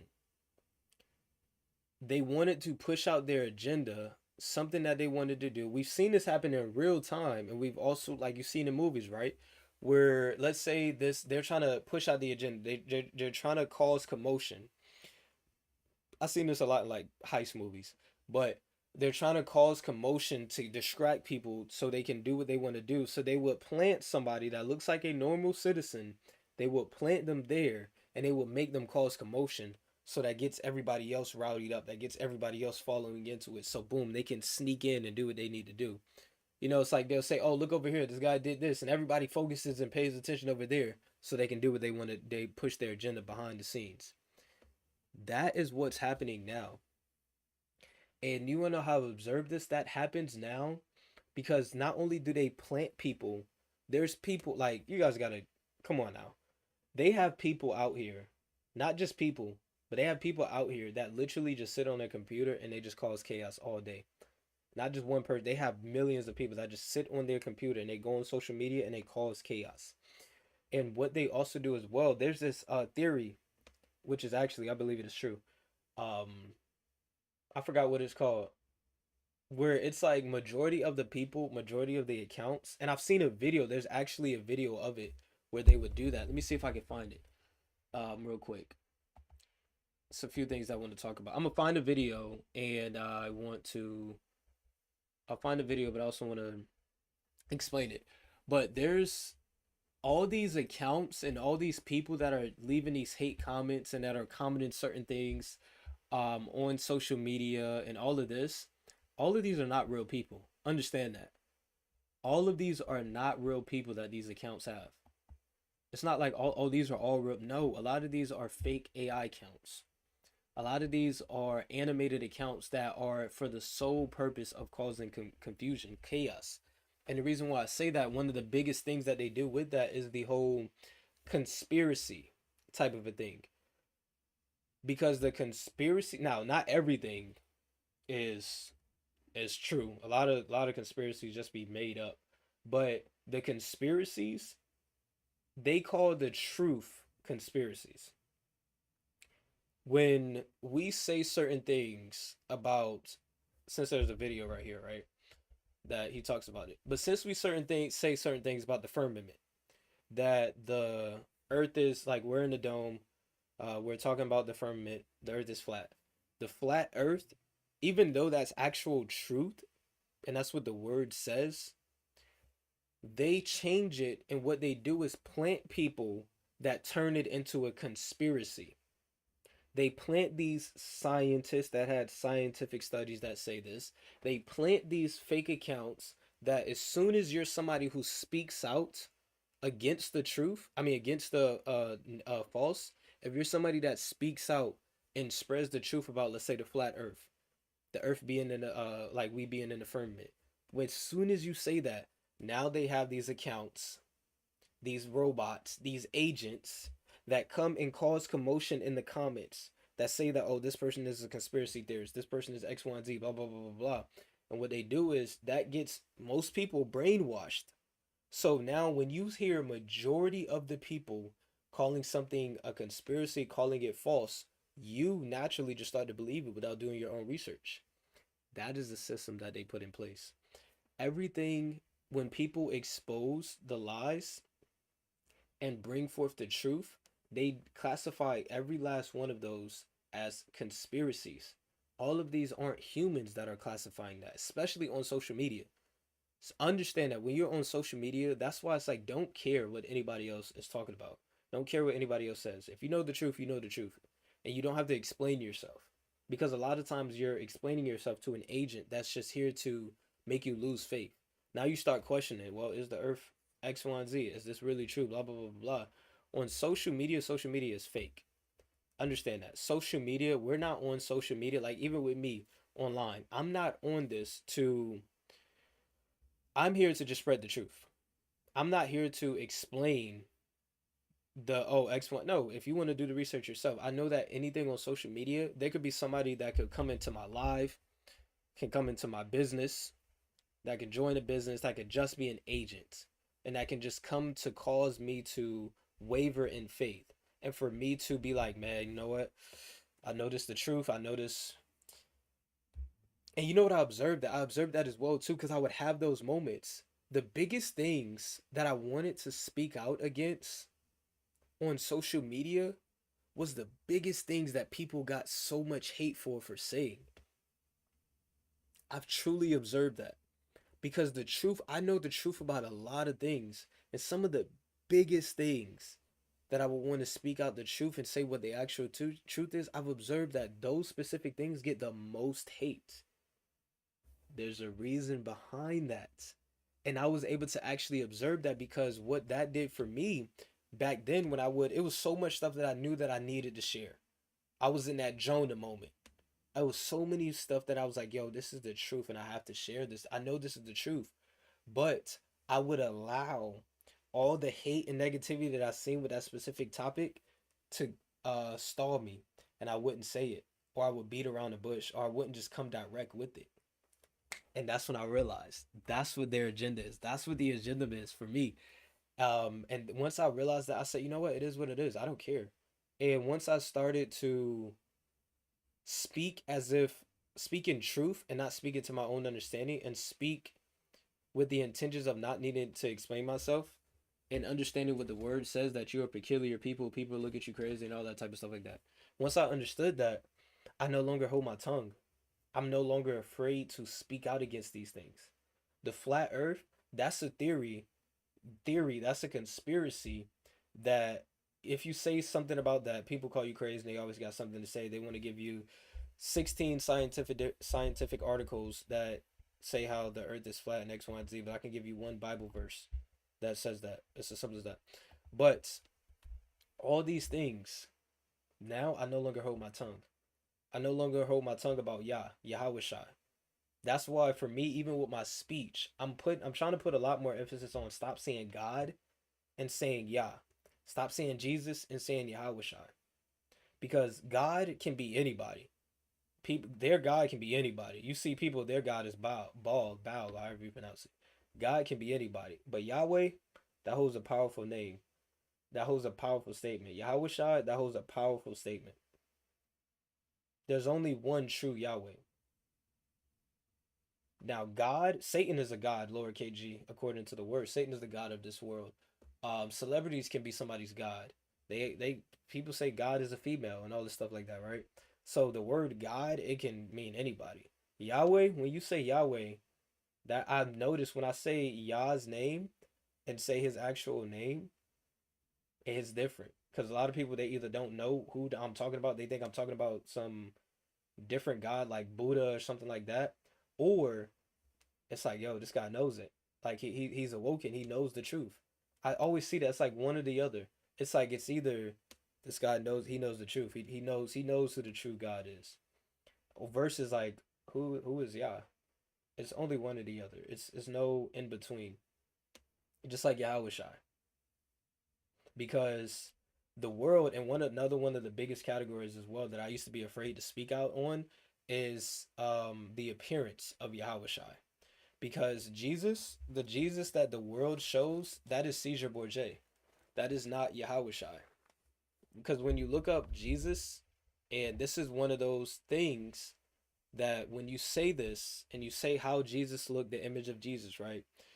One of the biggest things that people say is it doesn't matter how he looks.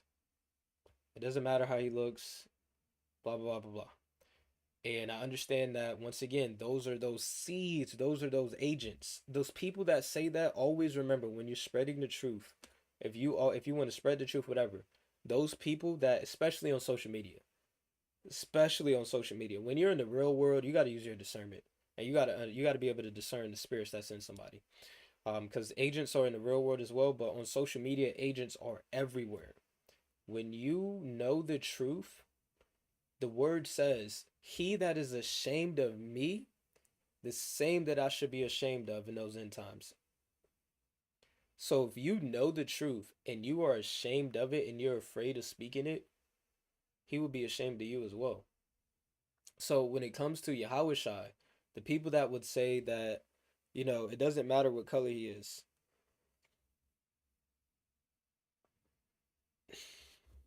I'm trying to give a good analogy for that.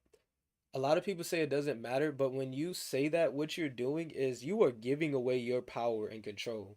Now you're letting anybody control you. Because if people say it doesn't matter how he looks, that's the same people. This is that prime example. This is what the word means. Those same people that say it doesn't matter how Jesus looks, doesn't the word say that there will rise up a false antichrist that comes up that's saying he's the Christ? Doesn't the word say that there will be a time where the antichrist comes up, who professes that the end times is here, professing that the second coming is here and all this. And the people that believe in it doesn't matter how he looks, X, Y, and Z, those are the ones that's gonna fall for it when that false antichrist comes up. Because the word says no man knows. Even Yahushua doesn't know the time or day that is coming. So for a false antichrist to come out and say that, people are going to believe that. But when you look up the word Jesus, who is the picture that we see? And this is off the top, but this is just the truth. When we look up Jesus, this is the picture that we see. And when you see Jesus, everybody believes this is what Jesus looks like. Everyone believes this is what Jesus looks like. Every movie that you see, this is how Jesus looks. This is the exact opposite of how Yahweh Shai actually looks. This man right here is Caesar Borgia. This is not Jesus. This is not Yahweh Shai. This is their Jesus. This man is Caesar Borgia. Yahweh Shai does not look like this. And the word says exactly his how he looks. No man knows, nobody knows how Christ looks, how Yahweh Shai looks. It says like how he looks. It says like, that his feet were dark. So obviously he was brown skinned. But nobody knows exactly the exact facial features of his X, Y, and Z, his face and all that, like how he exactly looked. No, none of us know that. But how is it that these pictures say that this is exactly how Yahweh Shai is supposed to look? This is Caesar Borgia. Caesar Bourget, I think that's how you pronounce it. Caesar boxer. No.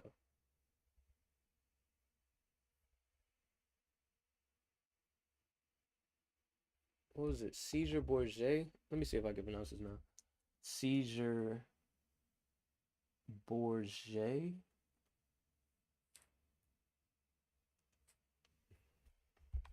Hmm.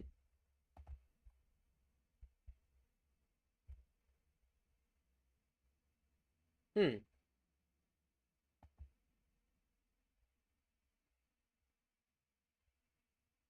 Interesting, right?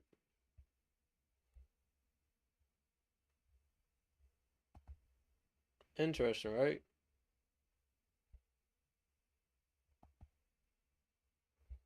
Interesting, right?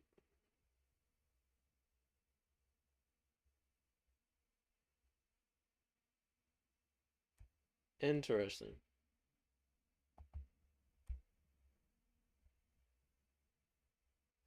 When you know the truth shall set you free. But let me see, what was it? I was gonna go. It was a video that I wanted to go to because I remember Mark did a video about it about the fake phones. Let me show you this. Let me see if I can find it.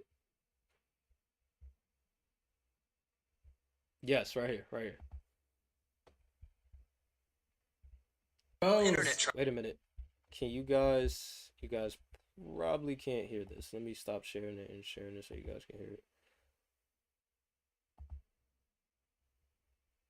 Entire screen, screen line, share audio.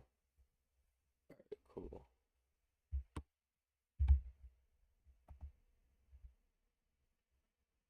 Alright, let's get it. Proof. You're wasting your time arguing with people online in person. Even in person, there is no endpoint. Here we go. Let's watch this. Traffic is fake. And all of this is coming from Chinese phone farms. So the people that you're arguing online with about different things such as politics and city rules, well, it's all fake. And it's probably just a robot. These phone farms usually have tens of thousands of phones that are connected to one computer that's controlling all of them. The way it works is that the people who run this typically take the batteries out of all these phones and then connect all the motherboards together in order to monitor it on one computer. And then with the use of AI, they're able to generate responses across social media, making it seem like they're coming from a real person when in fact it's just one big computer. I don't think you guys understand how sophisticated this actually is because each phone. Hold on, go back to like look at the comment. This is what I mean. This is exactly what I'm talking about. Not everybody that you're seeing on the internet is real.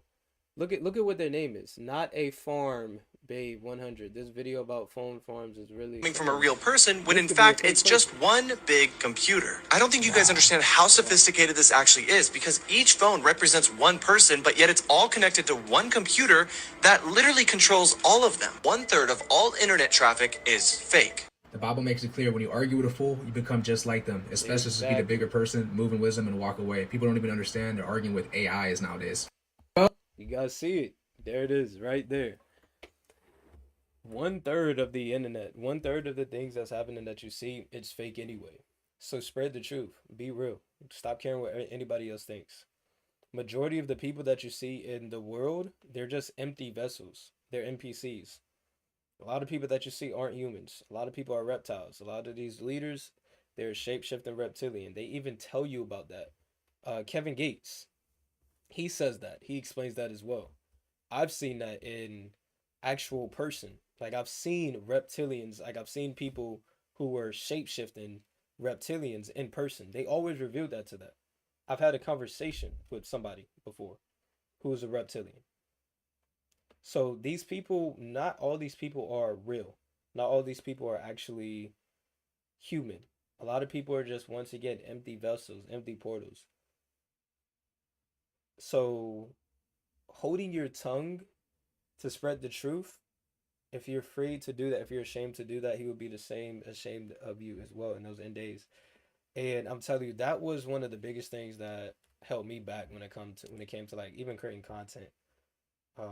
Because when I went through, I remember I would do that. I would just hold my tongue, and I never had clarity with my content. I could never flow with my content. I could never be consistent with it. because I was always trying to beat around the bush, and the topics that need to be talked about, I wouldn't talk about. But now it's truth. Now it's time. And now it's like it's speaking the truth. God is revealing so many things to me, and you know, what's the word said? I have not come to please man. I have come to please God. And when you show God that you truly love Him, He blesses you. And when you're obedient, He truly blesses you and gives you the vision to see. It was the mindset shift. And a lot of this comes from, once again, the systems that are put in place. In order for me to have this mindset, this isn't something that you just wake up and do. For me, I had to actually truly put these systems in place. I had to actually truly really sit down and analyze the systems that I currently follow. And this is what I'm constantly doing every single day. That's why I'm so big on like the dopamine thing now. That's why I put so much emphasis on that now for me, because I want more clarity. I want to be able to spend more time to be honed in and focused on, the things that, Yah wants me to do. Be able to read my Bible more, study more, spend more time with the Most High, to learn more because, once again, I don't, seeing what's going on in these end times, I personally myself don't want, and I don't want anybody else to have to be reliant on the system that they have built. I want to be able to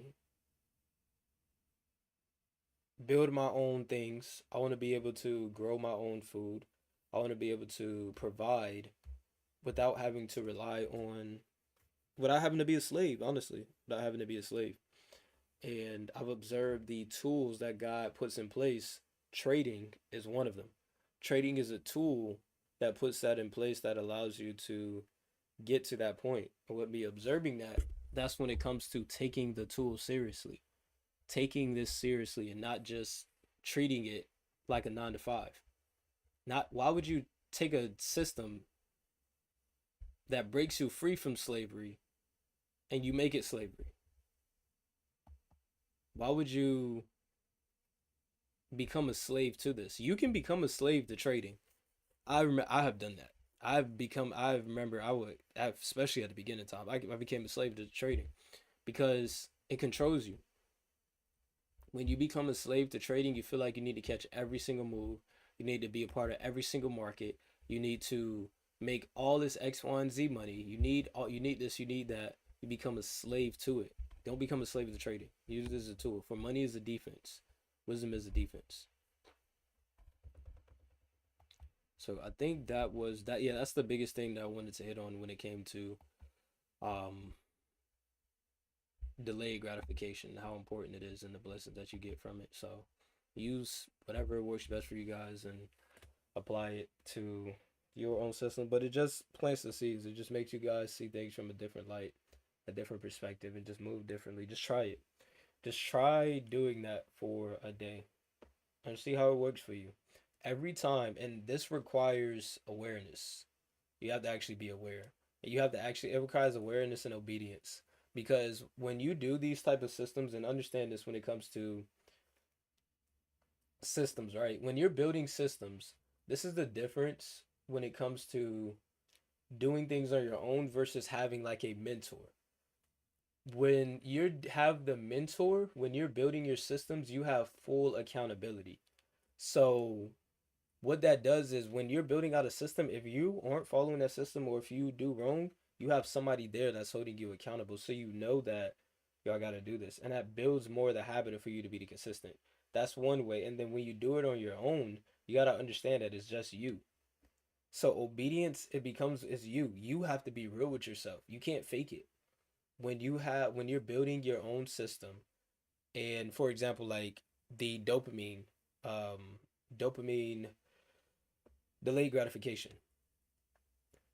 You, if you're gonna say that, okay, I open up my phone and I want to click on Instagram, and you know what? I'll come back in an hour. You are the only one. If you want to, you can go click on Instagram right now and scroll through Instagram if you wanted to. Nobody's holding a gun to your head and telling you you have to do this. You have to hold yourself accountable. That's the thing. If you tell you, okay, I wasn't gonna go on YouTube, I was about to click on YouTube, or I was about to eat something, and I'm gonna come back. And if you come back in 5 minutes and say, you know what, I'll start again tomorrow, that is on you. Remember that. You are the one that is in control of that. Nobody else. Nobody else is watching you. The only difference that would actually make it more is if you actually documented and did it live. If you wanted to be serious about it, there's so many ways to build systems. There are so many ways. If you struggle with there's so many ways. One way is if you struggle with like trying to be consistent with a system, put yourself in a position to where now you have to actually follow it. Be real. Like if you truly, it's like I want to stop doing this. I want to get over this. Put yourself in a position to now you ain't got no choice but to overcome that. If you want to document it, post it.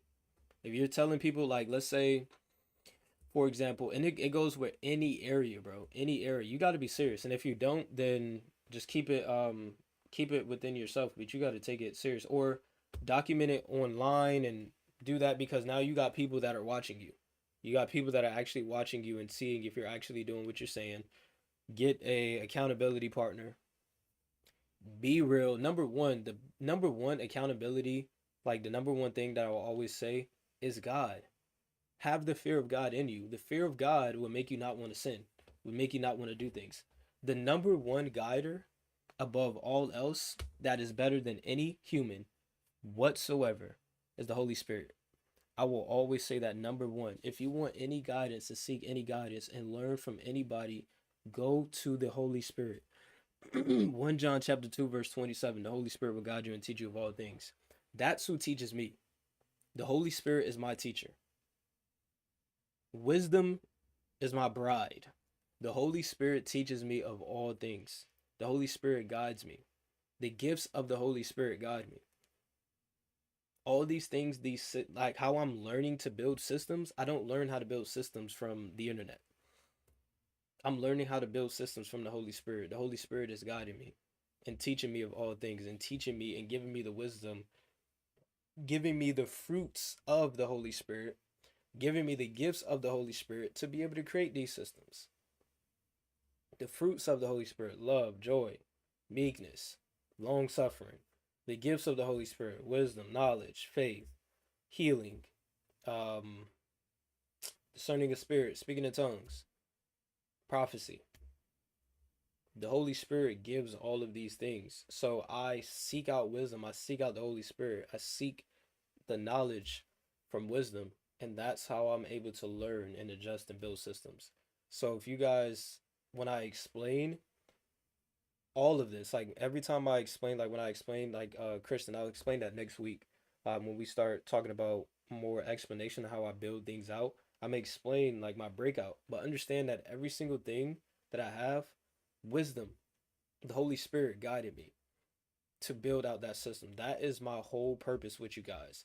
I want everybody to be led by the Holy Spirit, to be led and to be able to create your own systems where you don't need to have to go to a YouTube video to learn the system X, Y, and Z. Obviously, there's certain points in times, like if, for example, if I'm learning a new language right now, of course, I'm not about to.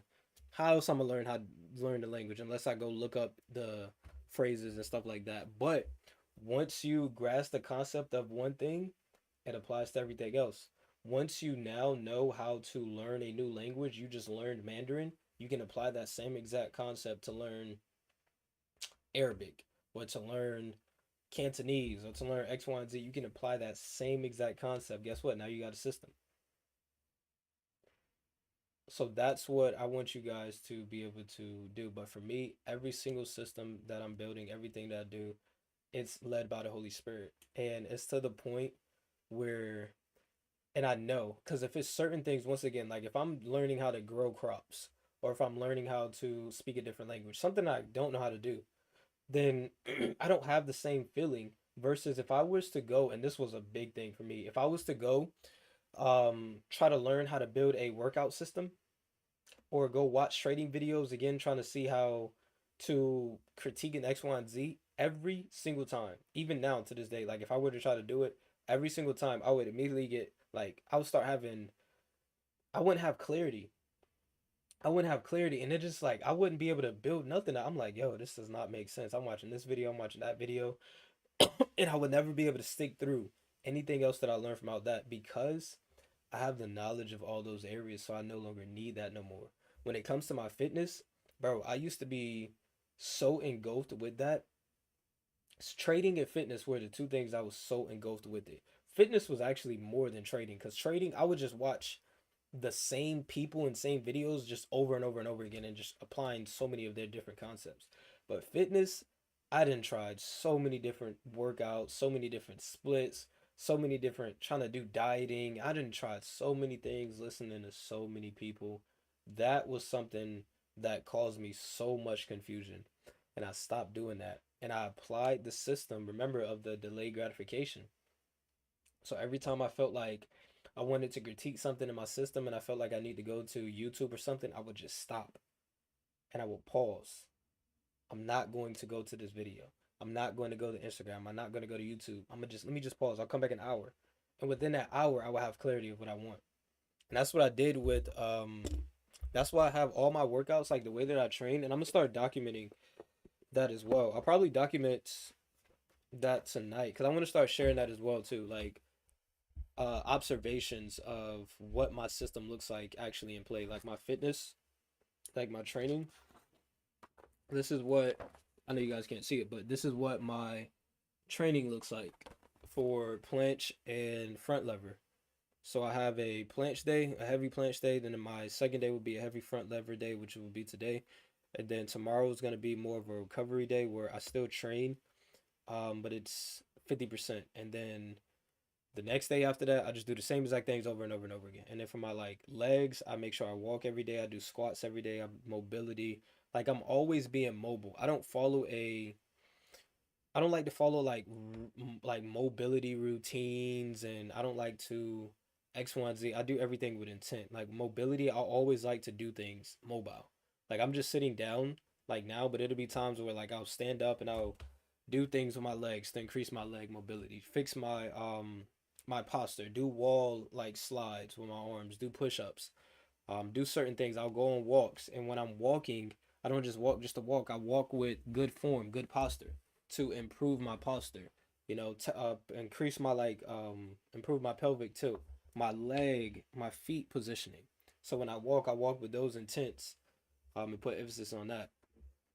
So after, I'll probably do a night session tonight and just a full raw video of me training front lever.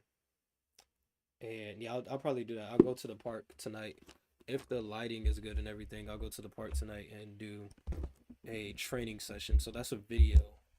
If I do end up recording it, that's a video that I'm gonna post on YouTube. It'll just be me training my front lever, what it looks like, not the fancy edits, not the fancy cuts no more. I'm not on that type time right now. I don't really care for that. But it'll be just a raw training video, all the sets that I do. Because now the way that I train, I don't count reps, I don't count hold time. I like to have volume. So I'd like to do a minimum of like 30 sets, like well 25, like 25 sets every single like workout session. So I'll do for example, like yesterday planche, I'll do like 8 sets of planche holds. That'll be like what I'll look to do. And if I get to set 5 and even with the band that I'm using, I can't even hold 1 or 2 seconds, I'm gonna just stop there. Why would I keep going? I'm not about to increase the band and make it super thicker. That defeats the purpose of me training to failure. So what I like to do is try to find a band where I can be consistent and try to get like 6 to 8 sets and just keep on holding for as long as I possibly can. And not try to have to keep on raising the thickness of the band because that defeats the purpose of it. That's just unnecessary volume for me. Because I want that tension. I want it to be tough. I want it to be hard. I want to see my form not be so good so I can critique it. I want to be able to get as much volume as I possibly can every single thing. So if I get to 5 sets, I don't count. If I don't get to 5 sets, then I'll just stop there and I'll go to the next one and I'll do 8 sets of that. And I'll keep on doing the same thing until I'm done with my workouts. Like planche is just planche holds, planche push-ups, planche negatives, and handstand push-ups, And then it was one more thing that I do. No, I do front lever holds, just light front lever holds, because I want to make sure I train it every single day because planche and front levers are two skills that I have not unlocked yet. I can't do a full front lever with perfect form. I can't do a full planche with perfect form, so I'm training those two. Handstands are easy to me, so I can incorporate that. I can do handstand push-ups all throughout the day and handstands all throughout the day. So that's not nothing I need to focus more on trying to like train to failure and stuff. It's just planche and front lever. That's why I have an intense planche day. Then today will be my intense front lever day. I do the exact same thing that I would have done planche, just opposite with front lever. Front lever holds, front lever pull-ups.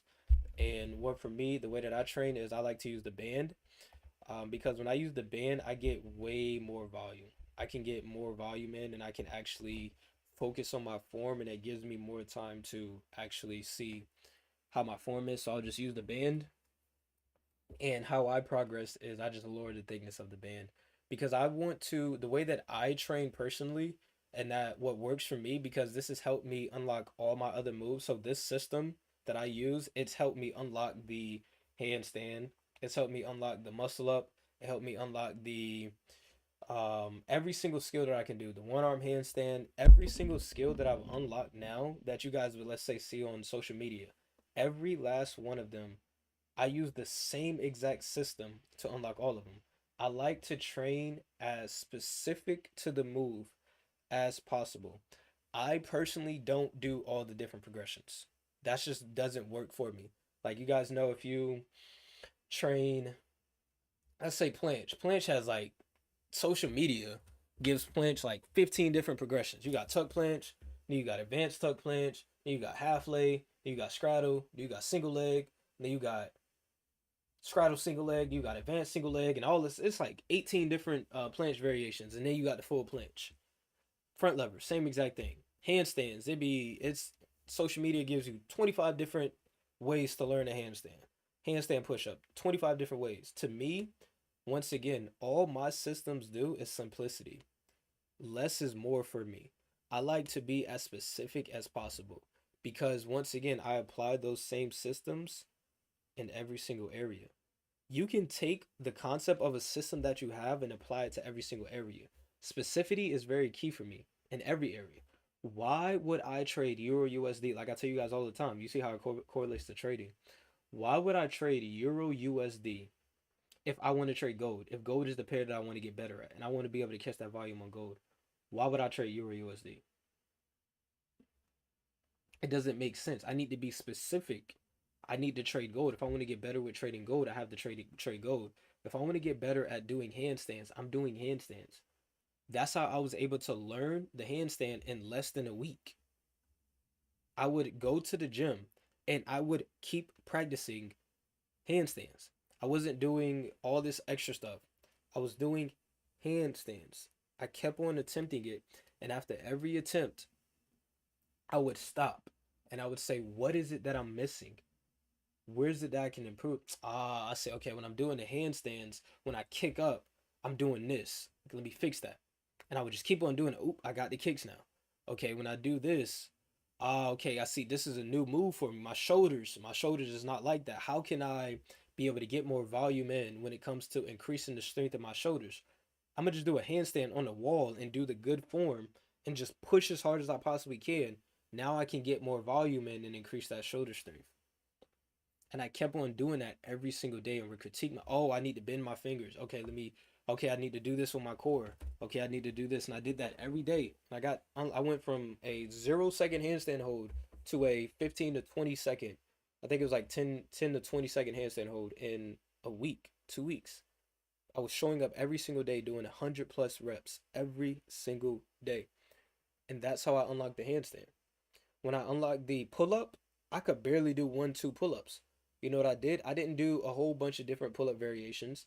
I kept on training pull ups. I remember I used to do banded pull ups back then. I would use the thickest band and I would keep on doing pull ups in so much volume and so much volume and so much volume. And then I would lower the band of the thickness, so much volume, so much volume, so much volume, so much volume. Then I got to the point was I was able to start doing pull ups without the band. Same exact thing with muscle ups. I didn't do all the progressions to learn a muscle up all I kept on doing, once I had the base foundation of being able to do pull-ups, because you can't do a muscle up if you can't do a pull-up. Once I learned how to do pull-ups, and I had that good foundation, that's when I started doing weighted pull-ups, and I had the strength. I gained the strength to be able to do it. When I trained muscle ups, how I was able to unlock the muscle up in less than a week as well, was all I did was just use a band. I used the band and I did the actual motion of a muscle up, because the motion of doing a regular pull up versus a muscle up is two different motions. So I used the band and I kept on getting so much volume, and to the point where when I took the band off, I had the technique and I just started flying up for muscle ups. The Bosu ball one arm handstand, I think that's the one thing that I actually documented. And that's why I want to actually do more now. Like all the skills that I'm learning, I don't have the planche unlocked, but I want to show you guys this is the system that I'm going to follow, that's going to allow me to unlock the planche. That's going to allow me to unlock the front lever. The one arm handstand, I documented that. I remember when I first started doing it, when I first learned how to do it, I learned how to do the one arm handstand 2 years ago. But when I learned how to do the one arm handstand, I remember documenting that. That was when I was at the other gym, and I remember posting on my stories that this is a new skill. I remember I still have the videos of me getting so excited and doing the edits too, that I documented that. And if you ever looked at how I trained the one arm handstand on the Bosu ball, I literally just kept on doing attempts. I wasn't doing straddle or X1Z or trying to do the wall. I kept on doing attempts over and over and over again and critique myself. And once again, I went from, it took me like 3 months of constantly failing over and over and over again. And never forget, it was 3 months of just failing and failing, failing, critiquing, failing, critiquing, failing, critiquing, hundreds of attempts. And within that first week, I immediately got a 5 second hold, then a 10 second hold. And then like a month later, I got my longest hold, which was like a 20 something second hold. Like I think it was a 26-second hold a month later, applying the same exact concepts.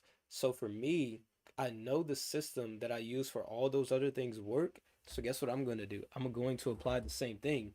And this is where it comes to, this is something that I am documenting now, and this is what I'm preparing myself for now, because I'm just starting posting back on social media. Back, like I was in the isolation period off of social media. It felt so good. Honestly, not pulling out a camera and just training, it just feels so amazing.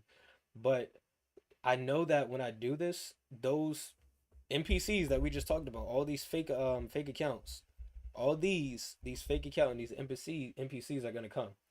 The so-called trainers and everybody that knows everything, when they see the way that I'm training, of course there's gonna be people that say, "Oh, what you're doing is not optimal. It's not scientific based. You're never gonna unlock the planche like this. This is pointless. You shouldn't train like this. X, Y, Z. You're never gonna unlock the front lever. You shouldn't be using this. You should be doing this." I know those are gonna come, but I don't care, because I already know that the system, what I'm doing, is not trying to get anybody to do what I'm doing and telling you that this is the only way to do. I don't care. All I'm doing is showing you this is what worked for me, and this is how I'm applying the same system to unlock this. So for the planche or front lever, all I'm gonna do is do the full move, the full planche, a little bit of a straddle, but I'm mainly focused on the full planche. But full planche, straddle, and that's it. Like I'm not training tuck planches no more. I'm not training advanced tuck because I want to learn the planche. I want my legs to be straight. So the full planche, well, I do train the advanced tuck just a little bit for like that last bit of volume. But the full planches, I always start off with that, and I do the straddle. And that's all I simply do. Same thing with front lever. I'm not doing all the tuck and all the variations and all that. That's not how I train. So I train as specific as possible. And all I do is I just use a band and I lower the band until I no longer need the band. And that is how I train. It's very simple. That's all I need. That's all that works best for me. And I want to document that and help people create their own systems. I know that was just one system of that, but that's how I'm applying all my systems when it comes to everything in life. When it comes to the business, when it comes to the mentorship, when it comes to content, all of that. So it was a good time chopping it up with you guys. I'm definitely looking forward to the rest of what has to come in fruition. I hope the seed was planted. and you guys took one bits and piece out of this to apply that to your life. But next week we are going to I'm going to put a lot of emphasis on showing you guys exactly what I did to build the systems. So breakout is definitely going to be one of them. I'll show you guys exactly how I built the breakout system, because every system that I built, the reason why I can remember it so much, because the same systems applied. The same way that I built the break and retest, I use that same concept to build the breakout domain expansion. All the systems, they have like a core thing that I focus on. Every single system that I do, it doesn't matter what area of my life it is, it has a core thing that I always focus on and always focus on first. It's always rewiring my brain. Before I'm able to build any system, I have to make sure that system is in alignment. So it always, every system has a foundation. That's the number one thing, that any system that I build, it starts off with the foundation. What is the foundation? I have to unlearn. And if I'm building a system, I cannot take the systems that the world taught me, the systems that deceived me. I can't take those systems and apply that to that system. So at first, it comes a rewiring of the brain, the way that you think, the way that you perceive things, the things that you learn. I gotta come in with a clear slate, knowing that I have to be willing and to understand that the things that I've been taught, it could not work best for this moment. It could be wrong.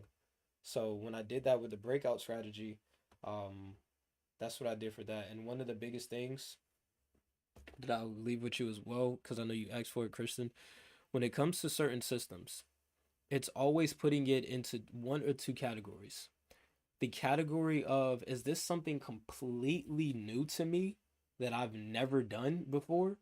Or is this something that I already have knowledge in and I already know and understand what this is? That alone already determines how I'm going to go about it. For example, if it's something that I already know, so building a breakout strategy when it comes to trading, I already know what breakouts are in the market. I already know what a breakout looks like. So that's something I already have knowledge of. Even though I'm building out the system for a breakout, I already have knowledge of what breakouts are and how a breakout looks. So if that is the thing, if that's the first response, then when I'm building out that system, I don't use any outside source whatsoever. No outside source. All my source is focused directly on the word of God and me actually trying to implement it myself. That is just me going on the charts every single day and constantly critiquing it myself. I don't look up any videos on how anybody else trades their breakout strategy. No videos, no none of that.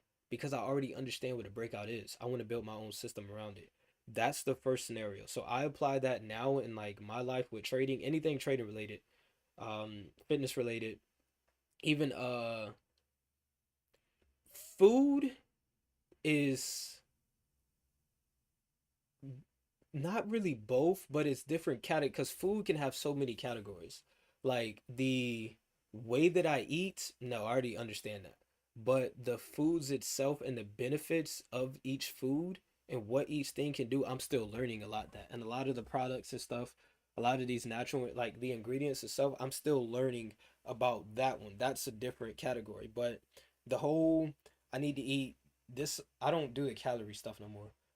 That's another system as well. But the whole, I need to eat 3, 4, 5 meals a day, that system, nah, that ain't me. And I need to eat the X, Y, and Z proteins. Nah, I don't need nothing on that.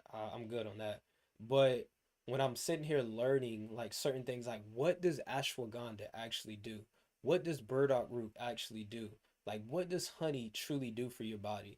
What does sweet potatoes truly do for your body? What does sea moss, and like what do these things actually do for your body? And the reason why I want to know this, like for example, when I'm building out my products, like I made my own like moisturizer type, like with coconut oil, jojoba. I cannot pronounce that oil. Jojoba oil.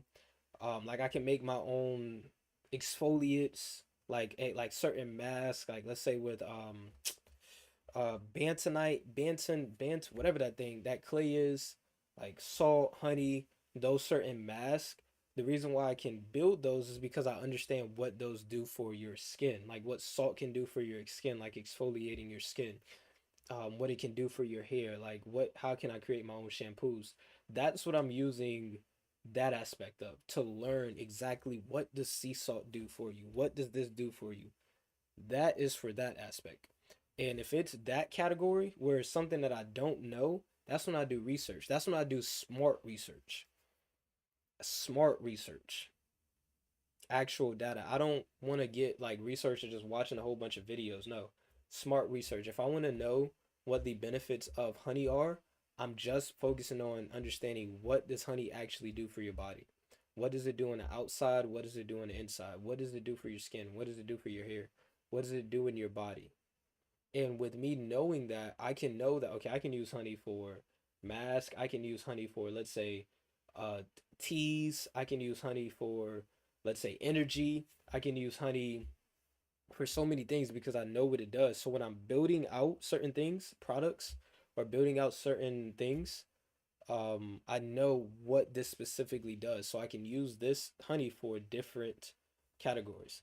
That's how I do it with that. So whenever you're building out a system, let's say it's trading, right? If you already understand what breakouts are and you understand how that aspect is, no videos. No videos, no more course videos. This is where let's actually get on the charts and let me keep on critiquing and critiquing and see what do I see play out more times than not. Pick one thing and keep on doing. I'm gonna show you guys exactly how I did it with the breakout next week. But pick one thing and keep on back testing that one thing and seeing how it plays out in the long run. If you back test something and you go on the charts and you this one thing, like for example, the way that I draw my support resistance, just picking out one thing and just drawing my okay, let me just do it on the bodies. Pick out that one thing and just keep on going back and studying over and over and over and over and over again and only draw your areas on the bodies. And if you go back and you done studied it so much, you don't have to do a specific number. But if you've studied it so much and you've seen that more times than not, when I mark it off on the body and structure breaks here, or this is the break and retest here, more times than not, it plays out. Keep that.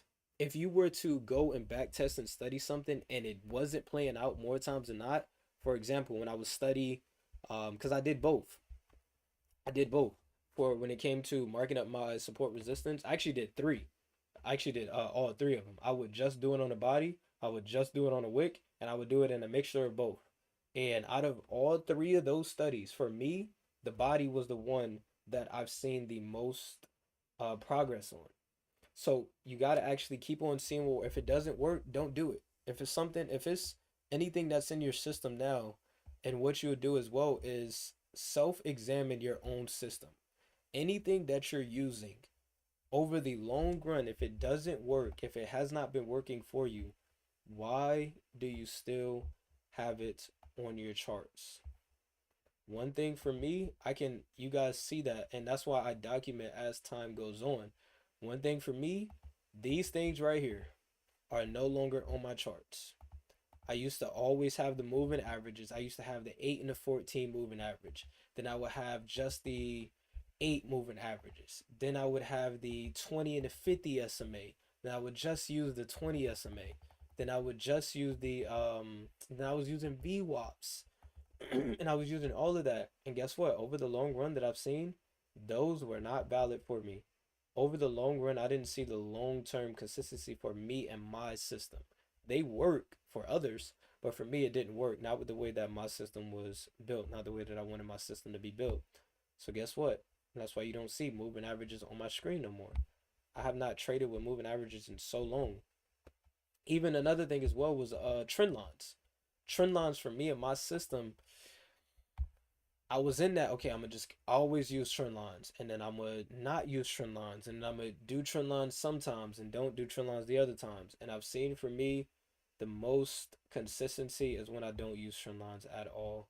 Instead of like, okay, I'm gonna put a trend line right here and then use it this time, and I'm not gonna use it the next time. For me, I've seen most consistency when I stop using trend lines to like use it for that aspect of things.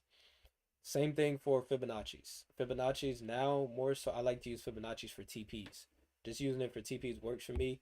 Not the oh price got to the 50 or price got to the 70 or X1Z. Not to see that is just more of the TPs. The time frames, you guys clearly see that. If you go back and look at any of the old videos, even on my YouTube channel, if you go look back at the old videos that I have, you will see I used to look at the 15-minute, the 30-minute, the daily, the 1 hour, the weekly. I used to look at all these different time frames.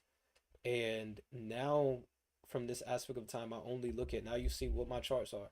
I do the exact same 4 hour, 1 hour, 5 minute, and the 1 minute occasionally. 4 hour, 1 hour, 5 minute. That's it. You don't see me go to the 30-minute, 15-minute. That is what it looks like in real time. That is the result of seeing all the differences. I constantly keep analyzing and seeing what doesn't work. So examine your current system. Examine what you use, examine where you have clarity and where you don't have clarity. And you can do one of two things. Either make clarity if you want to use it or remove it. If you don't have clarity with moving averages, but you want to use moving averages and you want to actually make it clear for you, just only study a specific way that you use the moving averages. Have a clear cut why do you use moving averages. Don't just have them up there just to say that you have moving averages up there, just to only look at them sparingly, or you don't have a consistent system with them. If you're going to use moving averages, have a consistent why. If I were to ask you exactly what do you use moving averages for, what is the exact time frame that you go to look at the moving average, exactly what do you need to see, exactly what causes you to get into a trade on the moving averages. If you can't explain that, you don't have a system for it. So build a system for it. If you want to actually use them, if you want to use the trend lines, if you want to use all these tools, build a system around that. Don't just use the tools sparingly or whenever you feel like it, because that's not consistent. If you're going to use moving averages, have a system around using moving averages. And that's how you can bring clarity to it, or you can remove it. Me, I personally like more removing things because the less is better for me. Instead of trying to find clarity within a 15-minute time frame, I could just remove it and just use the 1 hour and 5 minute. Instead of trying to find clarity within moving averages or trend lines, I personally would rather just remove it. Less is more to me. So that's how I personally trade. And with me doing that, that's how I'm able to flow on any pair that I go to. Because I've understood that when I was trying to do all those things and just doing all of that, like having my focus on gold and X, Y, and Z, that's why I would only have to really just trade one pair. If I'm being completely honest, that was like one of the reasons why I would only have to just trade one pair. Now, obviously, I don't have 20 different pairs that I look at, but I can look at any single pair and trade any pair depending on the season and depending on what the market is giving me. If gold is just looking beautiful, I'm only going to trade gold. But if I see gold is moving sideways and gold isn't giving me nothing, but GU is actually trending, I'm going to trade GU. Or if GU and UJ, or not GU and UJ, GU and gold isn't looking to cleanest, I'm gonna trade UJ. And then Nas, I only keep it to the same pairs. Gold, GU, like I said all the time, gold, GU, UJ, Nas, SPX, here and there, but not really. I'd rather choose Nas over it. But the main ones is really gold, Nas. Nas is just Ranger right now, so that's why I haven't really been focused on Nas. If Nas was actually trending and looking clean, gold and Nas would have been the only two pairs I would trade. But gold, Nas, and then GU, those are like the order, and then UJ. Don't trade GA like that, because I would rather trade gold or Nas over GA. GU and UJ, they just move a lot cleaner, a lot more structure wise. I can use bigger positions. I can hold those. I can scale in a lot longer on UJ and GU. Nas is more of like breakouts and bounce plays and those bigger moves that I catch whenever the market does give them. And gold is just all around. Gold is just all around the best pair ever, honestly, that I've traded. Gold and Nas and gold are actually the two best pairs that I've ever traded. Nas just right now, even if I wanted to, I could only trade Nas and I could catch every last one of these moves because I know how to trade in ranging conditions. I would just take so many different bounce plays. Like all of this that's going on now, I could have traded this easily. I could have easily traded all of this, be able to trade within this range right here. Boom, and then down at the lows down here, this area of I got this one down here, and I would just take bounce place here, boom, there's a minor area in between right here, boom, and I would just trade level to level to level to level to level to level.